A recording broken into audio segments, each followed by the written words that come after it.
Alors, bonjour à tous. Aujourd'hui, on va faire un format un petit peu particulier. Faut savoir que bon, j'aime bien regarder des débats, j'aime bien aussi l'idée d'en commenter. Et donc, je me suis dit, pourquoi pas commenter certains débats. D'ailleurs, il y en a pas mal sur CNews avec Éric Zemmour. Mais si jamais vous avez d'autres idées de débat ou d'autres plateformes, n'hésitez pas à me lister ça en commentaire. Et l'idée, c'est bien évidemment qu'en faisant ça, ça va aussi permettre de faire découvrir la chaîne à d'autres gens. C'est aussi des vidéos assez faciles à faire. Ça ne nécessite pas énormément de travail, contrairement aux autres vidéos. Mais bien entendu, si ça vous intéresse pas plus que ça, bah je comprends bien. Et vous n'êtes pas obligé de poursuivre plus loin dans cette vidéo.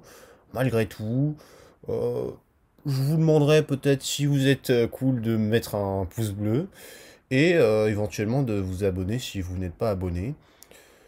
Sur ce, bah écoutez, merci à ceux qui resteront et qui auront envie de regarder cette vidéo qui est plutôt longue et qui sont intéressés par la vie que je pourrais en avoir. Autrement, bah, je souhaite une excellente journée au reste des personnes.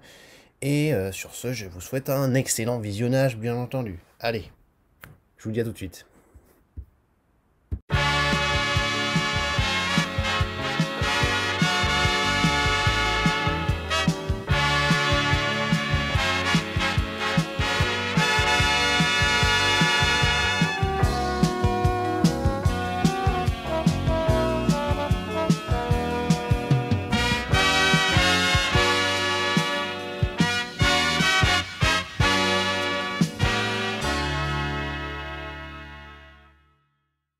Bonsoir à tous, le face-à-face de la semaine. Éric Zemmour, Aurélien Taché, 1 heure de débat entre l'éditorialiste et le député du Val d'Oise.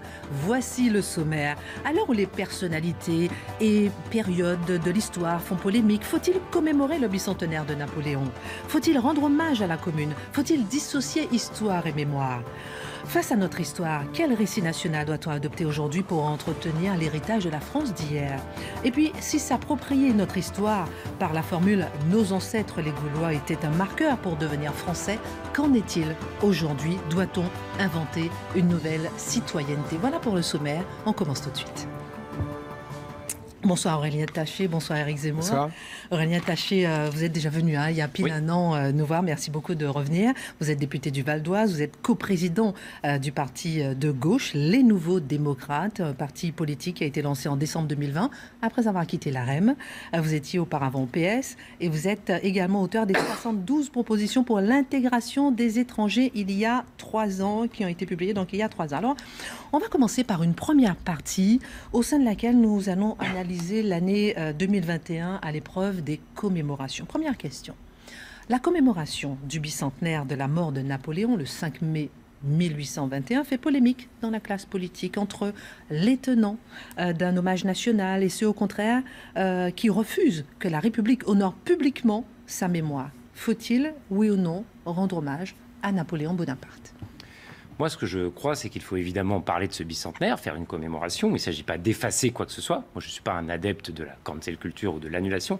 En revanche, il y a beaucoup de choses à dire, et pas que des choses positives. Et il y a même beaucoup de choses négatives à dire.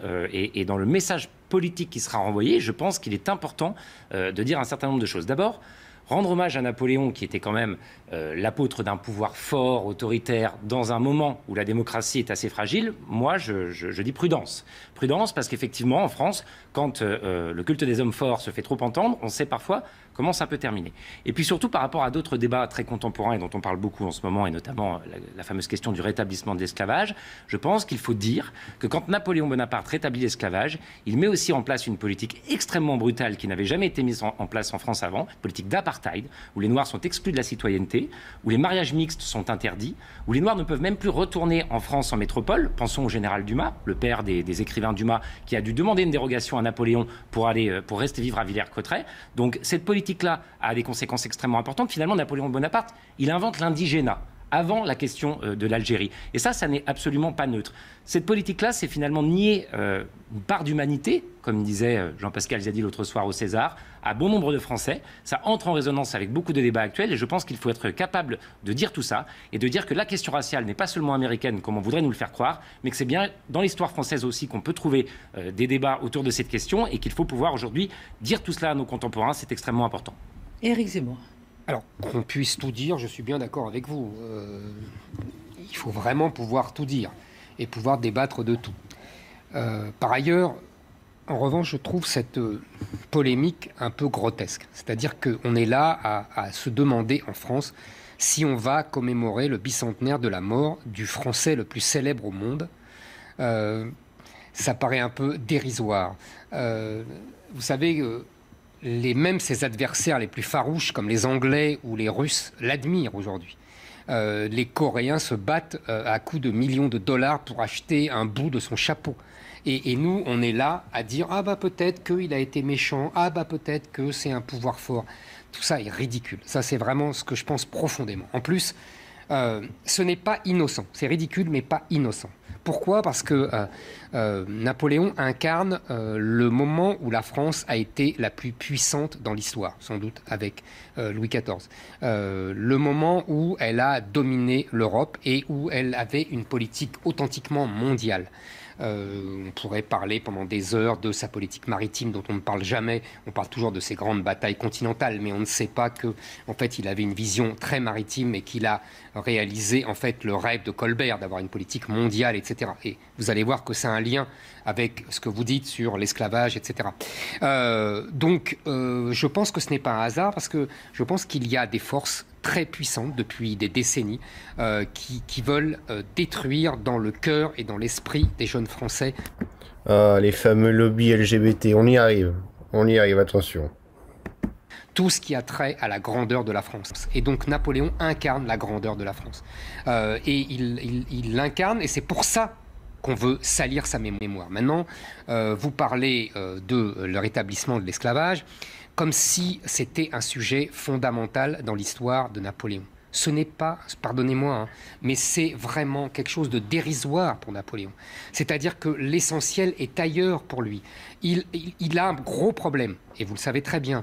Il a des îles avec le sucre, qui est à l'époque une denrée essentielle. La France est depuis Louis XV le principal exportateur de sucre, donc c'est comme le pétrole aujourd'hui. Et il a, depuis l'abolition de l'esclavage, des révoltes d'esclaves qui ont d'abord mis à feu et à sang la Guadeloupe, avec la guillotine qui a guillotiné en vrac des créoles. Les créoles, c'est les blancs. Et il a en Martinique, justement, des blancs complètement affolés qui se sont donnés à l'Angleterre pour échapper au sort funeste des Guadeloupéens, des créoles guadeloupéens. Et donc, il a Haïti aussi, qui est à l'époque, donc, qui est français. Donc, qu'est-ce qu'il fait ? Il rétablit l'esclavage pour rétablir l'ordre, tout simplement. Et parce qu'il a en plus... Ouais, bon, là, ça me paraît une explication un peu capillotractée, quand même. Il rétablit l'esclavage pour rétablir l'ordre. Parce qu'il n'y avait pas d'autre moyen de rétablir l'ordre. Je sais pas, quand je pense ordre, je pense pas esclavage en premier. C'est pas ce qui me vient à l'esprit. Donc là, je pense qu'il peut trouver mieux comme explication. Pas à l'époque la marine pour protéger ces zones. Donc c'est quelque chose de politique. Je ne pense pas, si vous voulez, que ça soit une conception raciste des choses. Il s'en moque complètement. Il a autre chose. Mais non, mais ça va pas forcément être au racisme, effectivement. Mais de toute façon, si on reprochait du racisme à Napoléon, ce serait un peu anachronique quand même. D'autres chats à fouetter, si vous me pardonnez cette expression. Il a la guerre en Europe, il a à imposer l'hégémonie française en Europe. C'est autrement plus important. C'est un anachronisme, si vous voulez. Je finis simplement. Voilà, je crois que c'est l'historien Marc Bloch qui disait la plus grande faute en histoire, c'est l'anachronisme. Et bien cette querelle sur l'esclavage. Mais après, bon, le problème avec cet argument de l'anachronisme, c'est que... Imaginons... Enfin, oui, reprocher le racisme ou l'homophobie ou plein de choses à ces gens-là, c'est peut-être anachronique. Par contre, soyons honnêtes, l'esclavage, à l'époque, c'était déjà reproché par beaucoup, y compris par des gens qui étaient racistes. Il n'y a qu'à voir aux États-Unis. Donc ça me paraît un argument un petit peu... fallacieux là aussi. Certes, c'est un peu anachronique de voir avec notre visage d'aujourd'hui, avec notre pensée d'aujourd'hui, la conception d'hier et l'esclavage, mais en même temps, on se dit, ils avaient quand même conscience que c'était pas un traitement très humain. Et de l'anachronisme. Précisément, moi je ne pense pas que ce soit de l'anachronisme, d'abord parce qu'il y avait à l'époque des gens qui s'y opposaient. Bien sûr, voilà. mais ça a toujours existé au XVIIIe siècle, au XVIIe siècle. Donc c'était un débat très actuel. Vous dites que la France, c'était une période de grandeur de la France. Je connais vos idées, Éric Zemmour, mais à quel prix la grandeur de la France? Vous assumez que pour que la France soit grande, elle peut aussi être violente, elle peut aussi être inégalitaire. Vous l'assumez. Moi, c'est aux antipodes de mes idées. Et si vous dites que effectivement, dans l'histoire napoléonienne, le rétablissement de l'esclavage n'est peut-être pas le point le plus important, c'est un point extrêmement important pour l'histoire de France. C'est ce que j'évoquais juste avant. Napoléon Bonaparte, pourquoi il va rétablir l'esclavage? Oui, effectivement, il y a la question du sucre et les questions économiques, mais pour une raison simple, c'est que il sait... De toute façon, soyons honnêtes, l'esclavage, c'est principalement un moteur économique. Hein. Le racisme était juste là pour justifier le truc. Et c'est principalement économique. Pardonnez-moi l'expression, planté en Égypte, et il veut poursuivre son rêve impérial en Amérique. Absolument. Et faire du golfe du Mexique une mer française, etc. Donc il se dit, pour fonctionner, pour réussir mes rêves impériaux de grandeur, je vais rétablir l'esclavage. Et ça, c'est terrible, parce que ça conduit à quoi, au final? Ça conduit au fait que Haïti, qui voulait rester français, Toussaint Louverture, qui est plutôt quelqu'un qu'on devrait célébrer, lui, je crois. Mais Napoléon a négocié avec Toussaint Louverture. Oui, enfin bon, il a surtout fait arrêter, ils ont fait massacrer mais parce qu'il a refusé de se soumettre. Et comment ça se termine? Ça se termine par l'un des... Oh, il a arrêté, c'est parce qu'il a refusé de se soumettre. J'aime bien la façon dont il le dit. Oh, c'est normal, enfin... L'indépendance d'Haïti. C'est un échec. Ça se termine par le retour des guerres en Europe, alors qu'on avait enfin fini un peu les guerres en Europe avec le traité d'Amiens, avec la paix avec les Anglais. Le fait que les Anglais nous voient revenir en Amérique pour essayer d'aller conquérir des éléments américains relance les guerres. Et donc, il faut dire ça aussi. Napoléon, on dit parfois, il a simplement poursuivi les guerres de la Révolution. Mais non, les guerres de la Révolution étaient terminées en 1802, et parce qu'il a voulu aller conquérir l'Amérique en rétablissant l'esclavage, on repart sur des guerres terribles en Europe et des milliers de morts. Donc cette histoire, elle est quand même très importante dans l'histoire de France. Finalement, Napoléon, et je vous l'ai dit tout à l'heure, il a inventé l'indigénat. Ouais. Napoléon, finalement, c'est un peu comme si l'OAS était au pouvoir en Algérie, quoi. C'est à peu près... Attention, là, il prend des risques. La comparaison qui va pas plaire à Zemmour. Ça, c'est le parallèle politique qu'on pourrait tracer. Vraiment comme anachronisme, vous faites fort, là. Ah bah non, je suis désolé. Et cette question raciale, encore une fois, on voit qu'elle puise aussi ses sources dans la question française. Et par exemple, quand Emmanuel Macron refuse de parler de George Floyd en disant « ça n'est pas une histoire française », il se trompe. C'est une histoire... Ah bon? Il se trompe. Alors là... Ah, explique-moi, Aurélien. J'ai besoin de comprendre. Est-ce que Derek Chauvin est un descendant de Français je sais pas, là, vraiment, explique-moi. Histoire éminemment française, et ça, il faut le redire. Éric Zemmour. Vous reprochez à Napoléon de vouloir corriger les défaites de la monarchie. Vous reprochez à Napoléon, quand vous dites les guerres de la Révolution s'est terminé à 1802, c'est grâce à qui? C'est grâce aux victoires de Napoléon. Sinon, pas du tout, pas du tout. C'est grâce aux victoires de Napoléon en Italie. C'est tout. Et grâce à Marengo. Sinon, il n'y aurait pas eu de paix. Deuxièmement... Zemmour, faut pas le faire chier. Hein. Faut pas taper sur son Napoléon, parce que sinon, ça va mal finir. Regardez-moi ce regard. Ouh, pas bien.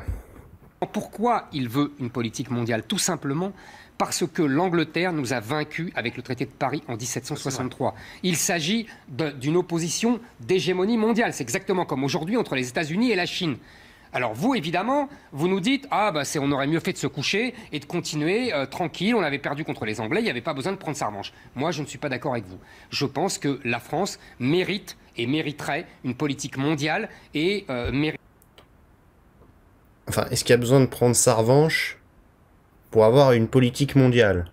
Premier point. Et deuxièmement, Zemmour qui nous parle de politique mondiale. Mais que se passe-t-il? Que se passe-t-il? Est-ce que tu te sens bien et... T'as mangé un mauvais truc au petit-déj ou quoi? Mériterait l'hégémonie mondiale. Moi, je suis français, donc j'aime la France. Et je ne suis pas pour une hégémonie anglaise. Parce que vous comprenez, quand vous me dites « Ah oui, mais ça a fait des morts, etc. » Oui, mais vous savez... comment vous dire ça?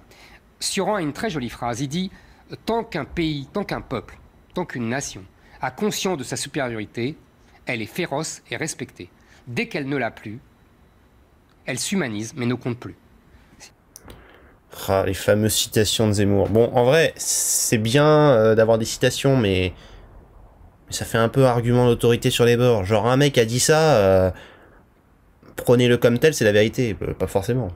Mais bon. Les deux parties de la phrase, c'est vous et moi.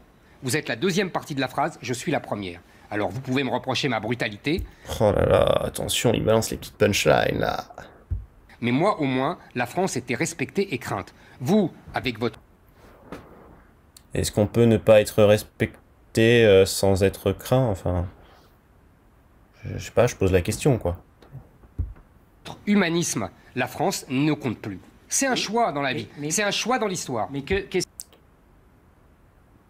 Donc, si je comprends bien, pour être respecté, il faut être craint et on peut pas être humaniste. C'est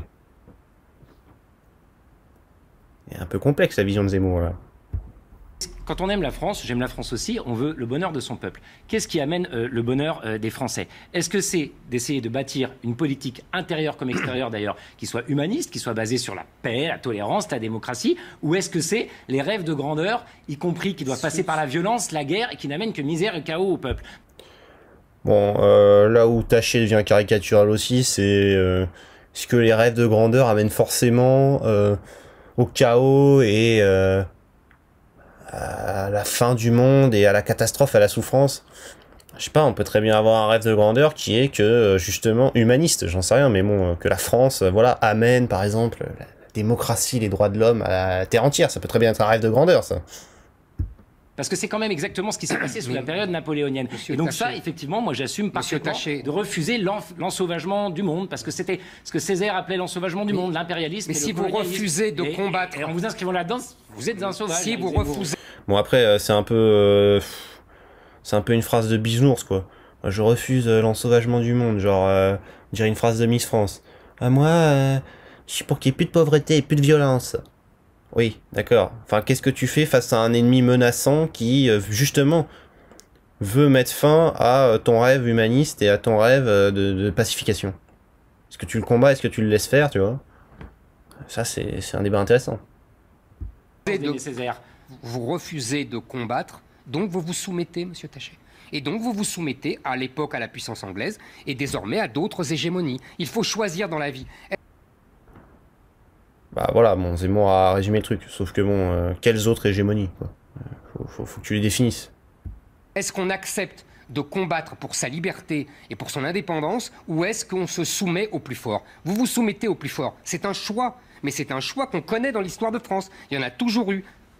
Vous faites... Mais c'est qui le plus fort? C'est qui le plus fort, Zemmour? Est-ce que la France, sixième puissance économique du monde, avec un siège de membre permanent au Conseil de sécurité de l'ONU, avec une bombe nucléaire, la plus grande zone économique exclusive du monde, est-ce que ce pays-là est pas fort? Franchement, je pose la question. Comme s'il n'y avait que cette alternative. Oui, il n'y a que cette alternative. Non, oui. il y a un autre chemin. Lequel? Il y a deux chemins, effectivement, en politique, vous avez raison. Ouais. Il y a le chemin de l'absolutisme, de la violence, de l'unité à tout prix que vous, et de la grandeur à tout prix que vous prônez. Pas la grandeur, y la compris puissance. par la brutalité. La puissance, pas la grandeur, monsieur Taché. La puissance, c'est parce qu'on a perdu que les Anglais ont dominé l'Europe et le monde pendant tout le 19e siècle. Moi, je préfère que la France domine le monde. Vous m'excusez, c'est un choix. C'est peut-être parce qu'on manquait de bons diplomates et que le traité de Paris a été mal négocié. Et non, parce qu'on a perdu la guerre. On n'a pas su... Parce qu'on a perdu la guerre. On a perdu la guerre de 7 ans. Bon après, ok, Zemmour a raison. Je préfère que bon, ce soit la France qui domine le monde que la Chine, par exemple, ou d'autres pays comme ça. Mais bon, est-ce qu'on est obligé d'être en mode la loi du plus fort est toujours la meilleure? Peut-être justement trouver un équilibre. Ne pas se soumettre et en même temps ne pas soumettre tout le monde. On a perdu la guerre de 7 ans. Tout n'est pas de la diplomatie, monsieur Taché. Vous savez que ce traité a été inéquitable, alors que plus oui, tard, parce qu'on a perdu. On a eu d'autres moments dans l'histoire, avec soit des monarques, soit des gouvernements divers et variés qui ont su mener une politique diplomatique habile, qui ont su défendre ces valeurs de tolérance, de paix, qui ont pu dans le monde, amener des moments d'acclamie, amener des moments de partage. Je sais que vous n'allez pas être fan de la référence, mais le ministre... Attention, quelle référence? Vas-y, balance ça.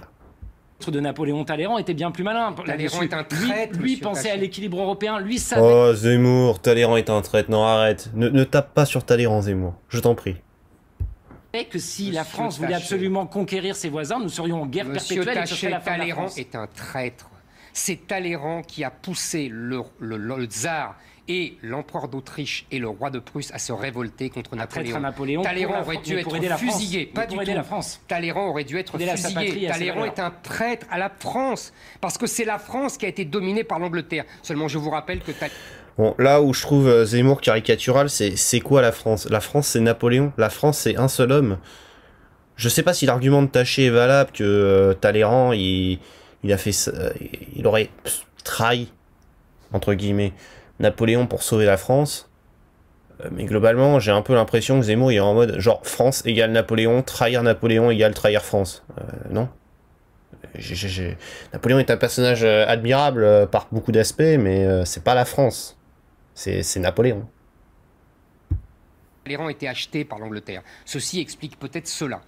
Oui, je pense que bah oui, un peu vite en disant cela. Oh là là, Talleyrand, cet arbitre de foot, vraiment, il était acheté par tout le monde.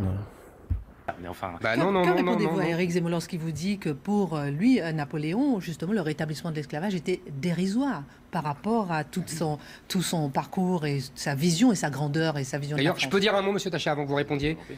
Dérisoire, disons que c'est mieux de le mettre sous le tapis, quoi.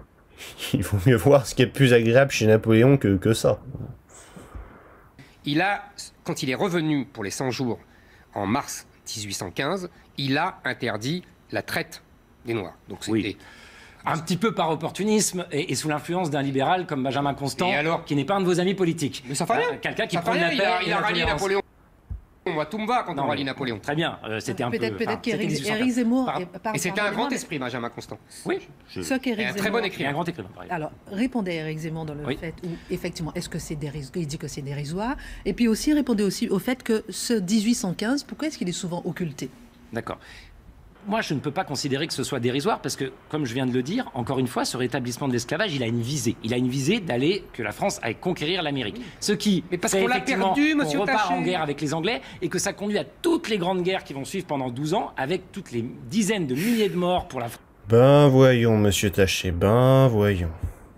Qu'on a connu. Donc ça n'est absolument pas neutre. Ça n'est pas qu'une question de rétablir l'esclavage. Ensuite, une fois que cet esclavage est rétabli, on inscrit dans le marbre de l'histoire française des politiques violemment inégalitaires. On invente ce système d'indigénat dans les Antilles et qui sera ensuite reproduit par Bugeaud et par tous ceux qui feront ensuite l'Algérie française. Donc ça n'est absolument pas neutre pour l'histoire de la France dans son ensemble.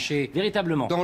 Est-ce que vous savez qu'à l'époque, les Anglais, vous croyez qu'en Inde, ils n'ont pas une politique inégalitaire avec les Indiens? Vous croyez que les immigrants américains arrivant... Oui, bon là, il revient sur l'argument de l'anachronisme, ce qui est juste. Mais encore une fois, je peux dissocier, je pense, l'esclavage de la politique inégalitaire. Ou du racisme. Aux États-Unis ne vont pas massacrer et génocider les Indiens? Est-ce que vous pensez qu'à l'époque, il y a des politiques égalitaires? Est-ce que ça existe seulement des politiques égalitaire. Il y en a qui les défendent en tout cas. Il y en a, ça n'existe pas de toute façon. Mais à l'époque, il n'y a pas de social-démocrate suédois, monsieur Taché. La Révolution française. Il n'y a pas de social-démocrate suédois. Elle ne met rien comme politique égalitaire. La Révolution française, c'est elle qui va déclarer la guerre à l'Europe, monsieur Taché. Toutes les guerres dont vous vous plaignez, c'est la Révolution française qui les déclare. Et arrêtez un peu. Et c'est au nom de la Révolution française qu'on va faire la guerre à toute l'Europe pendant 15 ans. Et on sera bien content que Napoléon gagne, parce que si jamais il n'avait pas gagné en Italie et à Marengo, on aurait eu le roi beaucoup plus tôt. Et vous ne seriez pas là en train de dire « Ah, mais la Révolution, comme c'est grand ». Il y aurait eu un rétablissement de la monarchie très vite. Donc, vous devriez remercier Napoléon Bonaparte. L'esclavage est aboli par la Révolution française, elle met une politique d'égalité entre les différents citoyens. Mais elle met les colonies à feu et à sang. Et ce que vous dites sur les guerres, je suis désolé, ce sont plutôt les coalitions européennes qui veulent rétablir un roi en France qui attaquent la France. C'est pas les révolutionnaires qui veulent absolument. C'est la France qui déclare la guerre. Oui, enfin bon. En 1792, ce sont les Girondins qui déclarent la guerre. Je suis désolé. Il y a un certain nombre de coalitions qui menacent l'Europe à ce moment-là, et sur le plan des droits des femmes, sur le plan de l'égalité entre les citoyens, sur le plan de tout un tas de sujets, on a une politique égalitaire avec la Révolution. Napoléon, c'est le Code civil qui, effectivement... Le droit des femmes, une politique égalitaire avec la Révolution? Ouais, peut-être. Moi, j'ai pas cette impression, hein, mais bon. réduira la femme finalement à l'état de choses et de biens de l'homme. C'est remettre les maréchaux d'empire, une aristocratie. C'est rompre avec le principe d'égalité de la Révolution. On réinvente une aristocratie. Soit dit au passage, vous dites que Talleyrand était vendu aux Anglais. Oui. Napoléon Bonaparte a lui placé toute sa famille et ses amis et leur a mis des titres, des terres, les a mis un petit peu roitelets partout en Europe. Donc on revient à la vieille monarchie, tout aussi inégalitaire que l'ancien régime. Donc quand on dit que Napoléon est le sauveur de la République, pardonnez-moi, mais c'est quand même assez incroyable de dire ça. Alors, premièrement, quand vous dites que c'est la Révolution qui a instauré l'égalité entre les hommes et les femmes, c'est faux. C'est juste... Ah, donc j'avais raison. Justement, la Révolution, par la bouche de Robespierre lui-même, qui les a renvoyés dans leur foyer. Ce n'est pas Bonaparte. Bonaparte a continué la Révolution là-dessus. Et il faut bien comprendre que si ils ont fait ça, c'est pas par misogynie, comme on le lit. Enfin après, bon, Bonaparte, c'était pas non plus l'exemple d'un traitement, on va dire, correct des femmes. Disons que, bon, congédier une de ses femmes parce qu'elle peut pas lui faire un enfant, on a vu mieux quand même, en tant que bon mari. Partout. C'est parce qu'il y avait eu auparavant, justement, cette fameuse guerre de 7 ans, la fameuse politique de Louis XV qui avait échoué, et la politique de Louis XV qui était inspirée par Madame de Pompadour. Et quand vous lisez les biographies de Madame de Pompadour, c'est très intéressant. Je vous recommande par exemple la biographie des frères Goncourt, remarquablement écrite, et qui explique très bien la haine des Français pour Madame de Pompadour et tout le mouvement qu'on pourrait appeler anti-féministe, qui va naître avec Rousseau, qui va continuer avec Robespierre et qui va s'achever avec Napoléon. Vous savez, il y a à l'époque, ça va vous amuser je pense, vous vous souvenez de ce Vas-y Zemmour, amuse-le. Observateur anglais Arthur Young qui se balade en France à l'époque et qui observe la Révolution. Et à un moment il dit grâce à la Révolution, vous m'entendez, les femmes ne vont plus gouverner ce pays qui était gouverné par les femmes et la France en sera mieux gouvernée. Donc vous voyez... Ah oui, pas mal. Non mais c'est vrai que les femmes manipulaient un petit peu les rois avec leur ultime pouvoir. Hein. Le fait que les hommes pensent avec leur cerveau du bas plutôt que celui du haut. Et c'est pas seulement Napoléon, c'est un mouvement de fond à l'époque qu'il faut bien comprendre. Donc, encore une fois, pas d'anachronisme. Oui, c'est ça le seul problème. Olympe de Gouges existe, des figures. Mais Olympe de Gouges, elle est guillotinée par qui? Par Napoléon? Non, mais j'ai pas dit ça. Bon, après, c'est vrai que l'argument de tâcher à chaque fois de dire ça existe, que j'ai moi-même utilisé, bon, il y a un moment, c'est vrai que ça existe, mais c'est quand même ultra minoritaire dans certaines situations. J'ai pas dit que par la Révolution. Mais je n'aime pas Robespierre. Moi, je préfère Condorcet, je préfère d'autres figures qui prônent la tolérance. Oui, non, mais évidemment, c'est pas de ma faute. Ceux qui défendent l'humanisme et la démocratie. Mais ceux qui perdent, ils sont guillotinés. Parce qu'effectivement, on prône une société violente et que on s'assoit. Non, les hommes sont violents, Monsieur Taché. Mais les hommes sont violents. C'est peut-être ce qui nous différencie. Vous pensez qu'il ne peut pas être autrement. Soit on est les... Oui, on peut pas faire autrement. Oui, c'est comme ça l'humanité. Moi, j'admets l'humanité telle qu'elle est. Mais parce que moi, je souhaite la faire progresser, voyez-vous. Oui. Et je pense qu'on doit pouvoir tirer un certain nombre d'enseignements de l'histoire et que l'histoire peut nous faire progresser. Alors, et c'est pour ça que c'est important de dire tout ça. Dans tout ce débat, on va parler de tout ça justement et de faire évoluer. J'aimerais savoir le code civil. Vous en avez parlé tout à l'heure, bonne ou mauvaise chose. J'aimerais vous entendre tous les deux là-dessus. Et puis le million de morts aussi, attribué à Napoléon. J'aimerais non. voilà, les guerres sanglantes, Éric Zemmour attribuées à Napoléon. Est-ce qu'elles méritent justement d'occulter le personnage que certains veulent décrire comme effectivement comme le personnage le plus connu de France à l'extérieur. D'abord le code civil. D'abord le code civil, c'est beaucoup portaliste. Hein. Napoléon, voilà, et bon, il reprend. Enfin, il assiste aux réunions du Conseil d'État. D'accord, mais enfin. Mais je suis d'accord avec vous, c'est portaliste. C'est d'abord portaliste. Bon, après, il fait le choix politique de soutenir cela. Quand on regarde le contenu du Code civil, effectivement, vous pouvez dire qu'à l'époque, tout le monde n'était pas féministe, c'est toujours le cas aujourd'hui d'ailleurs, mais il y avait déjà des féministes. Donc, on pouvait imaginer. Il y en avait 3, elles ont été guillotinées. Non, bon, c'est vous qui exagérez, vous le savez très bien. En revanche. Allez, 4. Le choix qui est fait dans le Code civil est effectivement de plutôt mettre en place une égalité entre les femmes et les hommes. Donc c'est quand même quelque chose qui n'est pas formidable. Sur le plan purement juridique, effectivement, il y a une espèce de construction qui est assez sophistiquée et intéressante pour l'époque. On peut le dire, ça c'est vrai. Ouais, après, bon, est-ce que retenir seulement ça, tu vois, en disant « Ah, il n'y avait pas encore l'égalité entre les hommes et les femmes », c'est vraiment un argument. Lui qui est pour le progrès, justement, vaut mieux voir tous les progrès. C'est vrai que pour l'époque, bon, les femmes n'étaient pas terriblement respectées, quoi. Faut être honnête. Non, non, allez au-delà, monsieur Taché, pardonnez-moi. C'est la consécration de la Révolution et de l'égalité des hommes entre eux et de la méritocratie. C'est-à-dire qu'il n'y a plus, contrairement à ce que vous avez dit tout à l'heure, de privilèges de naissance. Quand vous dites les maréchaux ont des situations extraordinaires, mais les maréchaux, monsieur Taché, contrairement à vous et moi, ils ont risqué leur peau. Et ils ont failli mourir 10 fois. Et ils ont gagné des batailles sur le champ de bataille en estropiant des Russes, des Prussiens et des Autrichiens. C'est pas rien. Et donc, Après, quand Zemmour parle de consécration de la méritocratie, bon, j'ai beau aimer la notion de mérite, ça me paraît un petit peu exagéré, dans le sens où si tu exclus déjà les femmes, si tu exclus, on va dire, entre guillemets, les minorités, voilà, et plein d'autres personnes, déjà t'es plus dans la notion de mérite. Et puis est-ce qu'on avait vraiment institué une méritocratie à cette époque-là? Je sais pas. D'ailleurs certains diraient qu'aujourd'hui nous ne sommes pas en méritocratie, ce qui est peut-être juste. Enfin bon, on va pas développer. Pas l'égalité pour cela, c'est ça la question. Mais on n'a pas rompu l'égalité. Enfin, c'est le mérite, monsieur Taché, le mérite. Le principe d'hérédité avec l'Empire, il a mis l'hérédité que pour lui. Il a même pas mis l'hérédité pour sa famille. Ça en dit long. Mais c'est l'Europe de l'époque. Encore une fois, vous faites de l'anachronisme. Non, ça n'est pas forcément l'Europe de l'époque. Mais si, c'est l'Europe de l'époque. Vous faites comme si les Républicains n'existaient pas en France à cette époque. Ils ont le pouvoir nulle part. Et ça a mis la chienlit pendant 10 ans. Et donc Napoléon arrête ça. Parce que justement, la révolution de 89 à 99 a mis la chienlit partout en France. C'est un désordre et c'est la misère. Donc il faut arrêter ça peut-être. Je ne crois pas que ça a été beaucoup mieux avec l'Empire. Et tous les Jacobins. Il y a eu des centaines de milliers de morts. Et c'est bien plus que sous la période de la Révolution française, parce que la Révolution gagne et ce sont les guerres de la Révolution. Napoléon en perd beaucoup. Et la Révolution, elle gagne grâce à Bonaparte. Non, mais elle gagne pas grâce à Bonaparte. Sinon, elle perd toutes ses batailles au début, voyons. Non, mais vous ne pouvez pas dire qu'un seul général aurait fait gagner. Et puis en plus, c'est très tardif, les combats de Napoléon. Oui, mais avant, on perd. Avant, on perd, sauf le miracle de Valmy. Et pourquoi la France n'est pas envahie et le roi rétabli alors? Mais on est envahi. On gagne à Valmy uniquement. Et on gagne la bataille de Fleurus. Voilà. Ça, vous avez raison, c'est sans Bonaparte. Mais après, franchement, les batailles, on repère de nouveau. Et là, c'est Bonaparte en 96-97.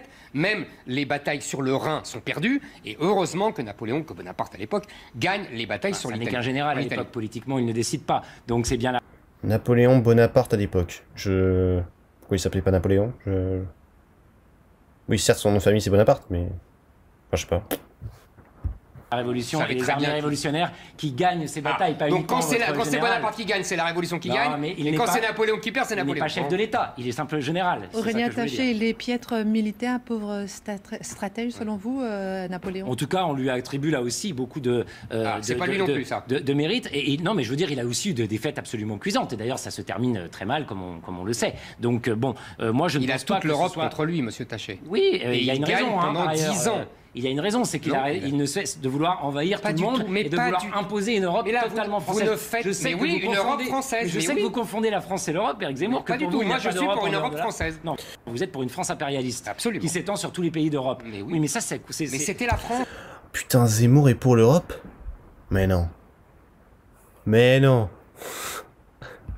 Monsieur Taché, ce sont des espèces d'illusions de grandeur qui conduisent à la mort, à la violence et à la déchéance, parce que ça s'est terminé comme ça pour Napoléon. Donc on peut pas avoir des visions de grandeur. Enfin, j'ai un peu du mal à comprendre. Supposons que la France défende un modèle justement de paix, de liberté, d'égalité, de fraternité, comme on dit, voilà, le bon modèle à défendre, entre guillemets, même si j'aime pas trop ça, bah pourquoi de ne pas essayer par la diplomatie, bien entendu, de convaincre les autres que c'est le bon modèle à adopter? Je comprends pas. Les Anglais ont eu tort de conquérir les Indes. C'est un délire de grandeur. Et donc, les Anglais ont eu tort de dominer tout le 19e siècle. Et donc, les Américains ont eu tort de dominer tout le monde entier du 20e siècle. Voilà, il a pas tort, ça fait un peu bisounours, genre... Ah oui, en fait, la Chine a eu tort de dominer le monde, quoi. Oui, globalement, on peut dire qu'elle a eu tort, mais on s'en fout, parce que si elle nous domine et qu'on se laisse faire, c'est vrai que, bon... voilà, on tolère la situation, quoi. Les Anglais Ce n'ont sont pas des essayé- délires de Non, mais grandeur. les Anglais n'ont pas Évidemment, quand on perd, vous allez dire que c'est un délire de Les grandeur. Anglais Mais quand on gagne, monsieur Taché... Les Anglais n'ont pas essayé de conquérir le reste de l'Europe. À cette Ah bon, époque, ils ça ont ne vous a pas conquis, échappé. ils ont conquis le monde entier, vous avez Non, raison, mais c'est rien. On parlait de l'Europe.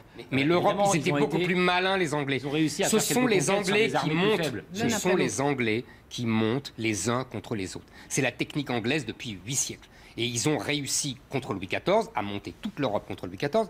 Ça vous le dites pas. Et ils ont réussi à monter toute l'Europe contre Napoléon et contre la Révolution française. C'est ça l'objectif des Anglais. Donc quand vous dites c'est Napoléon, les coalitions, ce n'est jamais Napoléon qui attaque.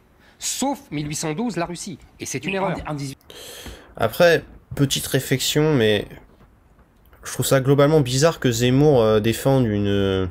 Enfin, c'est pas bizarre, mais disons que il défend une position assez belliciste, alors que généralement, les gens d'aujourd'hui reprochent justement à la gauche, particulièrement aux États-Unis, la gauche démocrate, d'avoir été trop pour envahir tous les pays, vouloir imposer son modèle à tous les autres et tout, et voilà, plutôt que de rester isolationniste comme certains républicains le voulaient, dont apparemment ce cher Donald Trump.